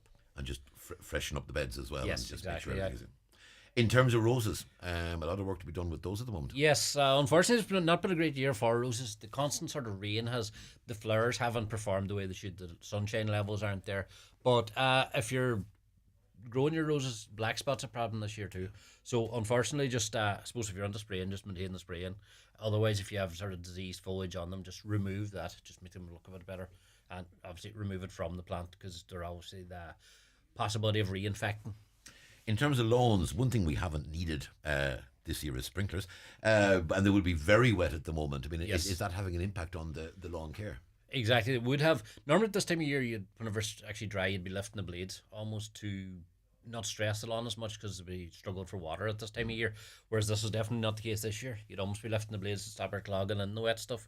But if you do get a dry period, maybe an opportunity, if you have a lot of moss in the lawn, which comes about with the wet climate, you can actually use this as an opportunity to scarify it, maybe remove some of that before the winter hits. Yeah. Now, let's take a few of the questions that have been coming in. And one of them is, how soon can you plant roses? How soon can you plant roses? Normally, modern garden stuff's available in garden centres and pots, so theoretically you can plant them any time of year. But traditionally, older gardeners would have went just same as the shellfishes. Whenever there's an hour in the month, people generally looked at planting that sort of from September right up to like March, April, or whatever it was a traditional planting time, because the plants weren't sort of going to be suffering for water. They'll establish better at a moister time of the year. Now, caller says, I can grow Griselinia, and apologies for the, I suspect, incorrect pronunciation. No, perfect. Griselinia, right. I can grow Griselinia easily from slips by taking cuttings, but I've no success with taking cuttings from red robin. Yes. What am I doing wrong? What are you doing wrong? A few possibilities there. Griselinia is very easy to take the slips from, because it's sort of the new growth on it softer. If you're taking slips this time of year, sort of softwood cuttings or sort of semi-ripe cuttings would be what you'd be taking. So the key there, I think, would be don't take too much of the branch with you. Only sort of work in the top 6 inches or so, because that's sort of what would be the way to describe it? It's sort of more actively growing, so it should theoretically take that wee bit easier. So if you're going into your superstitions as well, they reckon if you're ever planting on cuttings of that, do them in odd numbers, because fairies take against them if they're in even numbers. Oh, so fair enough. Stick to the odd numbers. So put in 7, not 6. Exactly. And the thing with cuttings as well is, in a practical sense, you're never going to get 100% of them. Yeah. So if you want 20, plant 40. Yeah. Or 41. That's the case maybe. You just got ahead of me. I've noticed a small weed like an evergreen these past few years. It'll be on the edge of a footpath. I can't get rid of it. Weed killer doesn't work, and you have to pull it out. It's a flat weed with round leaves. How do I get rid of it? Suppose there are a few different, if you're looking at an organic sort of way of doing it, physically removing it as best. You'll never get the roots, if you know what I mean, but you can do it that way. If it's in a footpath, a lot of people are getting into sort of more like using traditional things like salt, even spreading like road grit and salt on it might help. If the weed killer is not being effective, it's obviously someone quite strong. So someone like that there, basically, if weed killer won't work, a lot of the time it's because the plant can't absorb it. So sometimes if you walk on it first, it actually breaks the surface, and then any product you're using can get into the plant. Callers noticed a small weed like an evergreen. Oh, we've done that one. A hawthorn hedge. It's been growing for over 100 years. One part of it has now started to die. I mean, do hedges reach a point where they do start dying off? Do they need maintenance? Can this be rescued? Yes, absolutely, it can be rescued. And obviously, if it's 100 years old, it's very much worth rescuing. Probably sort of there's a lot of knowledge out there in the sense that the first thing I would look into would be hedge laying, which is a very traditional sense. You basically cut cut the established plant through about 3/4 of the way near, lie it down. It was a means of maintaining the hedge that the cows still stayed in while allowing it to regrow. So you use the old bit of the plant to block the gaps. So if you YouTube even hedge laying, it's a thing that's become very popular in the last few years. But it's not impossible to do. There's probably a wee bit of skill involved. I think it's someone most people could tackle, you know. Caller says too, I have a large boundary area. I'm looking for a cheap bare root hedging evergreen if possible. Yes, cheap evergreen. Probably evergreen, the Miscellaneous is going to be your most likely option. Some of them established quite well. You can buy them in pots or you can buy them bare root, generally from December to March or so. But for the cheapest one, once again, back to your thorn would be the cheapest. Not evergreen, just you're not going to have the leaves for the winter time. But very good and very nice, effective hedge too. Now, caller says, how do I take a slipping from a hydrangea? Slipping from a hydrangea, much like we're saying about the red robin, don't be tempted to take too much with you. Take only about the top 6 inches or so. Once again, like say, YouTube's very good for that. Yeah. You can actually look it up and you see physically it been done, if you know what I mean. So once again, take plenty. Take about the top 6 inches. Leave about 2 leaves on the top of it, and don't take a branch that has a flower on it. Yeah. Apparently, one without a flower would be much more likely to take. We spoke earlier about lawns, and the caller says my lawn is dying at the roots. I've put down fertilizer, it's doing nothing. What could be the cause of the dead grass? The cause of the dead grass, obviously there are a few things could be the cause of it, but the most likely one I would fear for would be the dreaded leather jackets, which are the immature daddy long legs. So generally for someone like that there, if you actually just cover a bit overnight with like a bin bag or something like that, lift that in the morning, and if you see these wee sort of inch long grey grubs on top of it, that'll be the most likely cause. But for any sort of thing like that, take a picture of the grass, even take a wee video, bring it to your local garden centre. They should be able to diagnose it better from that, but I fear that'll be the most likely. If the roots are dying off, that'll be the most likely cause. Caller wants to know more about azaleas. They have 4 different varieties. What can they do to make them more healthy looking? Make more healthy looking. I suppose the main thing about an azalea is azalea would be kind of a cousin to the rhododendron as much as anything else. The 4 varieties, I'd say there's probably about 4,000 out there. Lovely plants. So they are generally they're what's known as an ericaceous plant, which means they don't like lime. So if you're fertilising it, make sure it's not someone that involves lime, and even maybe top dress the ones they have with a lime-free compost, which is available in most garden centres. So just keep an eye on that, and they should flourish. So they should, and they're great for early colour. So they're just chatting April, May. They're all sort of coincide with the Masters golf and Merson TV. Gets a real buzz going about them. Yeah. Not necessarily garden related, but caller is painting their boundary walls, and they have trouble with cats who keep on crossing at the same spots, and they have the new paint destroyed over and over again. Is there anything you can do to sort of try and stop cats from getting over the wall? Very, very difficult. So it is. A lot of people use different sort of scaring methods, like you see them put out like 2-litre bottles of water so the cat sees the reflection and sees and stuff like that. But cats are very smart, so they can be very hard to dissuade, if you know what I mean. Yeah. But the only good point to have there is if the cat's using the one spot at all times, if they have some means of keeping the cat away from that spot. I've heard of people using stuff like cayenne pepper to spread it about, so if the cat's sniffing about, he'll get the nose stung a wee bit. Yeah. So it'll just make. So if there's a freshly painted part, maybe put the cayenne down there, and maybe that'll just and obviously it's gonna ruin his moment for a while, but it's not gonna do him any harm. Caller asking about snowdrop bulbs and car lily bulbs that are coloured. Where can they be bought? Probably most of them sort of spring bulbs are going to be in the garden centres from about the first weeks of September. Snowdrops can be hard to establish from bulbs, so you can. Traditional way of doing it was to get an existing patch, which I think is sort of frowned upon at the minute because you're sort of disturbing other things. But if you have somebody with a garden that's willing to donate them to you. Now, you were talking earlier about cutting back. A caller says, the weather's been very poor, so I cut back a lot of my flowers early. Is there anything I should be doing now with regards to feeding? Because is there a risk that cutting back too early could actually damage growth next year? Is there something they should be doing now? Give them a general feed. If it's sort of a shrub plant like that there, something like poultry manure is going to have a good, well-balanced, and because it's organic, it releases a certain length of time, so you're not going to overdose with it. So someone like that there would do the trick. Right, and the final question I have to hand is, I have 2 more. There's a cherry tree and a plum tree. The flowers come on, but only 2 plums grow. The cherries stay green and don't ripen at all. What can I do to fix this? What do you do? Suppose the plums, the pollination, if the flowers are there, obviously the flowers are maybe not getting pollinated as well as they should. So maybe if you introduce another plum tree into it would help. So it would, just to get the pollination going at that particular time of year. The cherries not ripening. Funny, they should ripen, but sometimes what happens there is the cherries don't ripen, and then as soon as they do, the birds get them. Yeah. So the birds see them. The birds see them before you do, if you know what I mean. But general fertilizer this time of year would help.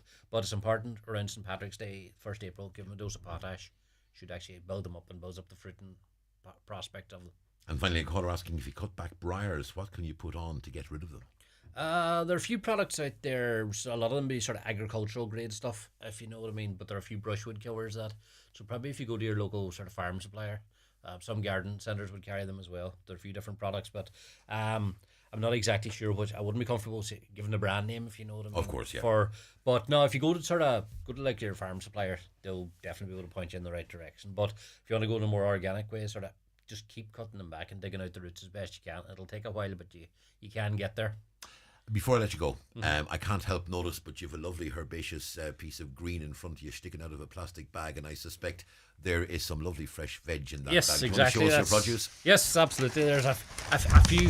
Where's the camera? A few carrots we brought. I'm after making the place.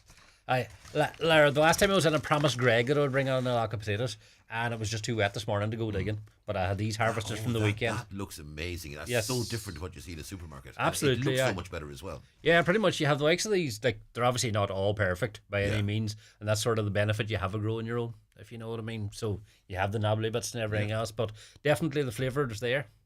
Absolutely. So it is. And you know, this is the time for harvesting, as you were saying. So I mean, you know, people should be, you know, looking. And I mean, you know, if people have been planting, hopefully they'll be. That really, they really look good. I have to say, fair play. Are they your own personally, or are they from the centre? They're sort of, most of the veg is grown sort of a team effort, if you know what I mean. So it is. But I know it's just from down there. Like I say, we've good crop onions going on at the minute, and the potatoes are coming on well too. So.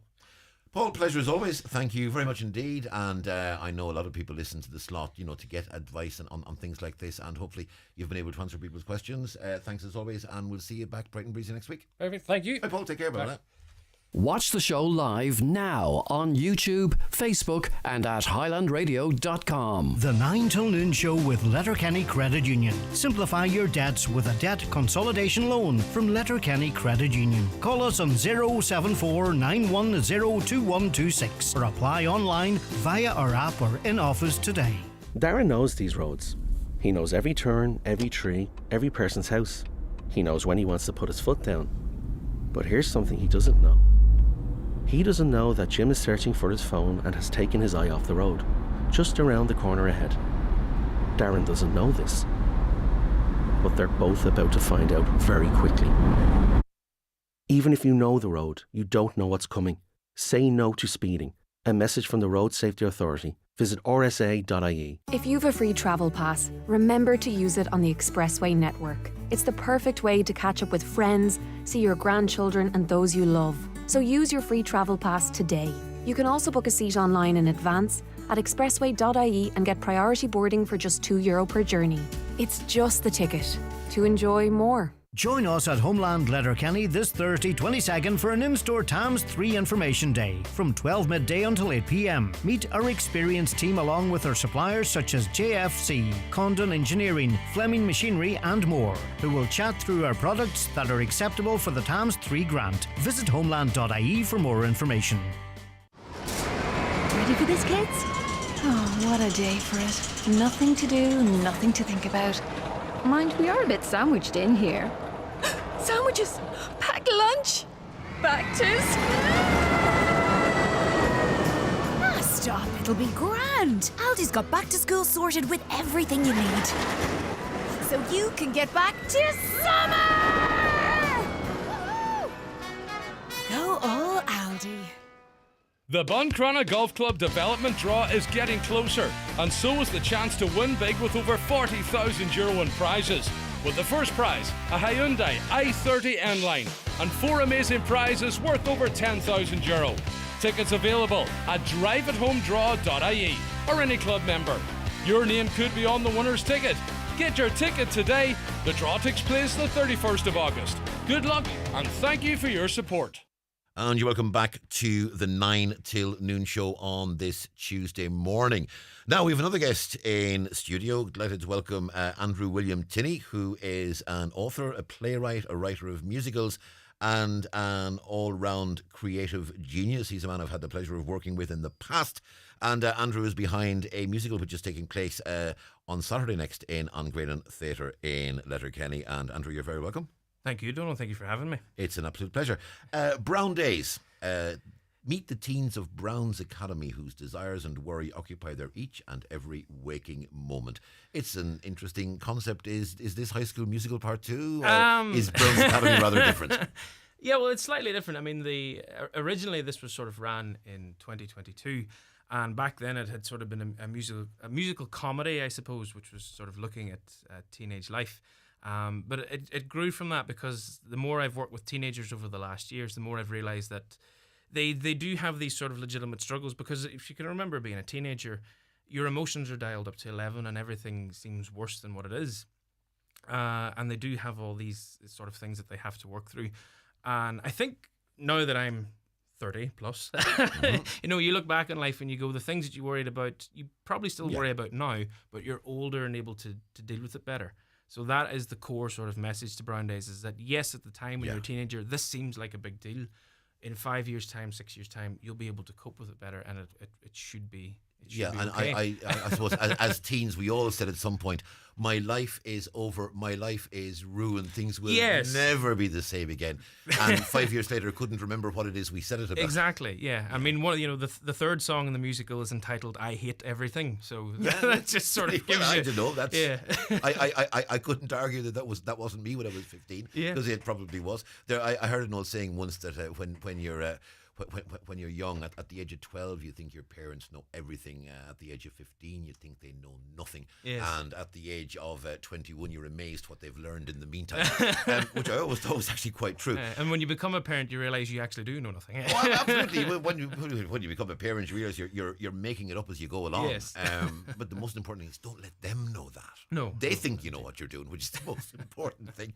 It's really great to see this, Andrew, because there is so much talent in this region, and I will say region because obviously there's talent from Strabane, there's talent from Donegal. I know your Bard Theatre that's putting this on is based predominantly in Strabane. We saw a great wherever I end up is usually where it's based. Yeah, but I mean, you know, and you are no stranger to Angraden, and you've been on there with the Letterkenny Musical Society, you've been on there with the Lifford Players, and you've been on there with a number of other organisations as well, and further afield. But I mean, when you look at what's happening, I mean, there's been recent productions by Encore with whom you have family ties. There's been a great production of Rent. Went on a Millennium Forum last week. Emmett Stewart from Strabane put that one together. An amazing show. There's so much happening on the local stages being put together by local amateurs. I mean, it's musicals, play, drama. It's really alive and well in this region. It is, and it's great to see, you know, after the last sort of 4 years that we've had where there was sort of nothing, now that it's come back in full force. And I love giving the teenagers the opportunity to perform and to take it. And credit to them. I mean, this is a musical that no one has really ever seen before. It was run in 2022, but out of that, you know, only 3 songs have remained, and the rest are brand new. So audiences have never heard them before. So as you say, you're talking about talent, the talent of these young people to take something that, you know, they can't go to YouTube and listen to. They have to sort of just learn in the space. And from your point of view as the author, you've written the text, you've written the songs. Yeah. But you're now, in a sense, okay, and you are the director, so you have some control, but you're taking your work, and in a sense, you're handing it to other people and saying, make this happen, make this real. And you, as the writer, have to put trust in them to do that. It's the lazy option, isn't it? But no, so we have Zara Montgomery from the town here, who's a wonderful musical director, a wonderful singer, and she does all things music. She's great. And the pupils I call them pupils, I shouldn't call them pupils. The cast are currently working with Tierna Kate Fox and her sister Blahin, who are actually from Oma, so have come up to do the choreography. So it's great. And actually, I was watching them this morning, and we talked about that song, I Hate Everything. And that's the song that they're looking at this morning. And just seeing that sort of come to life with the choreography is just a fantastic thing. And even watching on their faces how it comes to life for them, as opposed to, you know, because I'm not a choreographer, so when we were doing the songs, it was them sitting and singing it. Yeah. But then once they're adding the choreography to it, it takes it to an excellent level. And to see what you've put on a page actually translate into, you know, is it what you expected? Is it different to what you expected? I mean, It's better than what How I do you expected. feel? I mean, when you were actually watching this develop now at rehearsals with a view toward it actually going on stage on the 24th, and I hope to be there to see it. Well, thank you. I certainly do. Because I wasn't sure if I'd be about actually on that day, but I will be. So I'm certainly hoping to get there. In terms of it becoming real on the stage, you're the director, you're the author, but ultimately you aren't going to be on the stage. And the end result is going to be you. Standing back, whether you're backstage, whether you're at the top, over by the sound desk or whatever, wherever you are, you're effectively going to be watching your vision come to life on that stage. Is it hard to let go? No, not really. I think I've gotten used to it because I've been working with teens and young people and writing different things the last, how many years now? Maybe 7 or 8 years. Yeah. You lose track, but it's just become sort of something that. It's still wonderful, don't get me wrong. It's still something, whenever you see something you've created, something that you've written come to life before you, it's that lovely thing. But I don't know, I've gone beyond, I think, the sort of letting it go, if that makes sense. You've also been working on becoming the new Tolkien, writing fantasy novels. Well, yes, I haven't written a fantasy novel in a few years, but I have I've written a few. Yeah, I've written 3 at the minute. So. I love that. I haven't written it. I've only written 3, but that was years ago. Yeah, it was years ago. So I've only written 3, but that was years ago. So yeah, I've done a couple of fantasy novels too. The novel that I'm working on currently is actually historical fiction. So I've kind of put the fantasy on the back shelf for now. But they're always ticking in the back of your mind. So it's obviously a hugely creative mind. So you've written 3 fantasy novels. You're writing a historical fiction novel at the moment. You've written how many plays at this stage? I can't remember. I haven't written that down. Yeah.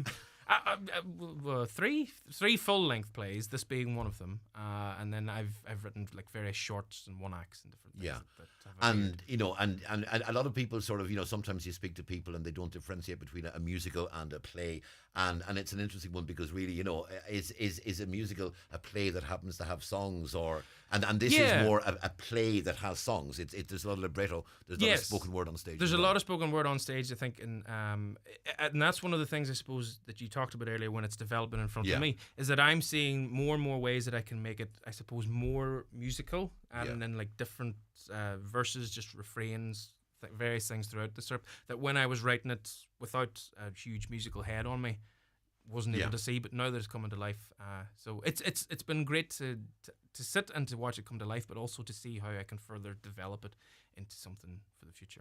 Obviously, it's on in Grayland Theatre on Saturday, August 24th. That's not going to be the end of Brown Days. Will we see it on other stages in the region? I mean, the great theatre, the Alley in Strabane, obviously. You've got Playhouse, you've got Millennium Forum in Derry. You've got plenty of options on the stages. There's OMA involvement as well. That's right, yeah. The Strual Arts Centre. Could be the Strual Arts as well. So are we going to see this across the region? Yeah, that's certainly the plan. I know the next step that we've talked about is to actually get together a cast recording so that when we do put it on again, there will be something tangible that's there that people can actually go and listen to and sort of, I suppose, sort of get to know the music before they see the show, which people do for musicals. Yeah. Andrew Liam Tinney, the writer and director of Brown Days, which is taking place on Saturday night coming in on Grayland Theatre. Thank you very much indeed. Thank you for having me. Take care, Andrew, and may it be a huge success. Thank you. The 9 till noon show is brought to you by Letterkenny Credit Union. Digital loans now available. Apply online or via our app today and get your loan transferred directly to your current account. If you're looking for a competitive insurance quote, contact Hickey Clark and Langan Insurance Brokers in Letterkenny. Home, car or van insurance, farm, commercial or public liability insurance. They compare quotes from all the leading insurers so you get a great price. Call Hickey Clark and Langan on 9126688 or call into the office at Ballymacool, Letterkenny. Hickey Clark and Langan General Insurances Limited, trading as Hickey Clark and Langan, is regulated by the Central Bank of Ireland. Ladies, experience exceptional women's health services at Greenview Medical Centre, Letterkenny. For advanced fertility treatments, pelvic floor care, comprehensive gynecology examinations and more. You can book your appointment online at greenviewmedicalcentre.ie. No GP referral needed. Greenview Medical Centre, Riverside Retail Park, Letterkenny. A new health horizon. Get back to school wear that will last at Watson Menswear in Letterkenny. School uniforms for St Junans, Mulroy College and Errigal College. All jumpers are Irish-made quality knitwear. Get back to school sorted at Watson Menswear. Open 7 days a week on Main Street, Letterkenny and at watsonmenswear.com. Go full Lidl for full lunchboxes that'll come home empty. With 3 for 2 across lunchbox essentials, only on Lidl Plus. That's right, we have fresh breads, tasty Irish cooked meats, and Irish cheeses to please everyone. That's 84 items to choose from for countless simple sandwich ideas. Scan the Lidl Plus app and go full Lidl today. If you're heading off on holidays, why not treat yourself to a pair of designer sunglasses? At Louis Walsh Opticians, you'll find a full range of top-name sunglasses at great prices, so you'll look your best while your eyes are properly protected.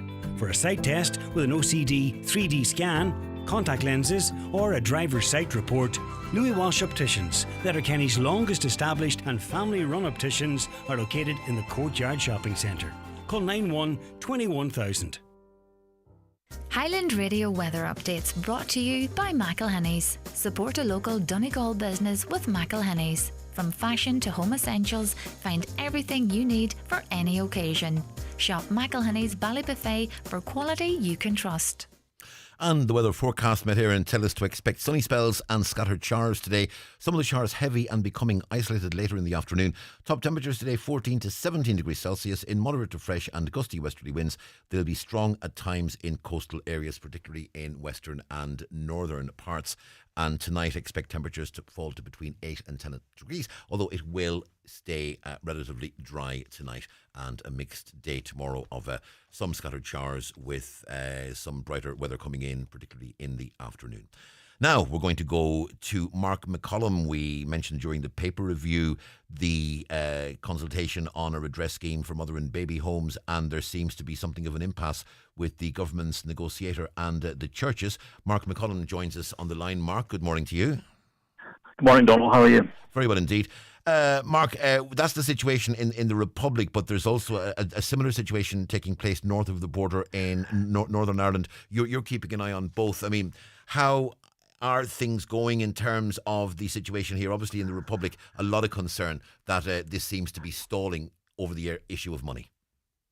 It's the consultation and the process in the Republic has been just a litany of sort of failures and sort of missed opportunities over the years. You know, the design of the process, the implementation of the process, and now actually who's going to be paying for the process. It's just been a catalogue of, you know, how not to do a consultation or to do an inquiry. In the Northern Ireland, it was stalled because the executive office wasn't actually sitting because of the assembly wasn't in operation. Now there's a consultation process to try and get people to come forward to engage with and shape the legislation that's going to be demanded for the public inquiry. The inquiry in Northern Ireland has basically taken a lot of the lessons from what has happened and there's mistakes that have been made in the Republic and in other jurisdictions, and sort of trying to learn from those and to implement a sort of a more robust and fit for purpose inquiry. Now, we have seen north of the border, we've seen the adverts appear in the papers on both sides of the border, it has to be said, encouraging people that have a submission to make it. And you obviously would be encouraging people that have any experience of this to make that submissions, make their voices heard, and make sure that their perspective is on the table in these discussions. Yeah, absolutely. The consultation is a critical step in addressing the wrongs that have been done to so many people in these institutions over the years. And the Assembly wants to hear for those people directly affected, whether you're born in an Anglican laundry or any of the mother and baby homes, or you had loved ones who were there. It's about gathering testimonies and understanding the scale of what happened and shaping what justice looks like for those people who have been impacted. It's essential now because for years there's been silence and denial, and this is now a chance for people to speak up and tell the truth about what actually had happened, and this can lead to real change. Whether that's we've had official acknowledgements and apologies. We now need reparations and more robust measures. Given that we're at the consultation stage at the moment in terms of timelines to a point where reparations and redress will be offered, how far down the line do you believe that will be, and is it going to happen quickly enough? Well, this is the thing. Time is a luxury we don't have. You know, this has been dragging on now for over 3 years in the Northern Ireland and even longer in the Republic. And it is hard. People have been asked, looking for people now to revisit trauma and talk about things that experiences happened to them, and it can be challenging for people, and it is a really sensitive topic. But like again, I think the consultation process is due to, the initial phase is due to wrap up on the 19th of September. And we'll again encourage people to come forward and ensure people that it's designed to be supportive, confidential and safe. There's no pressure to share more than people that are comfortable with. Even small contributions anonymously, if necessary, can make a big difference. And this is all about community. People are not alone. There's over 14,000 women and girls have been through this situation in Northern Ireland and their children. And by coming forward, you're not just helping yourself, you're ensuring that the future generations know what happened and that these kind of abuses can never be repeated.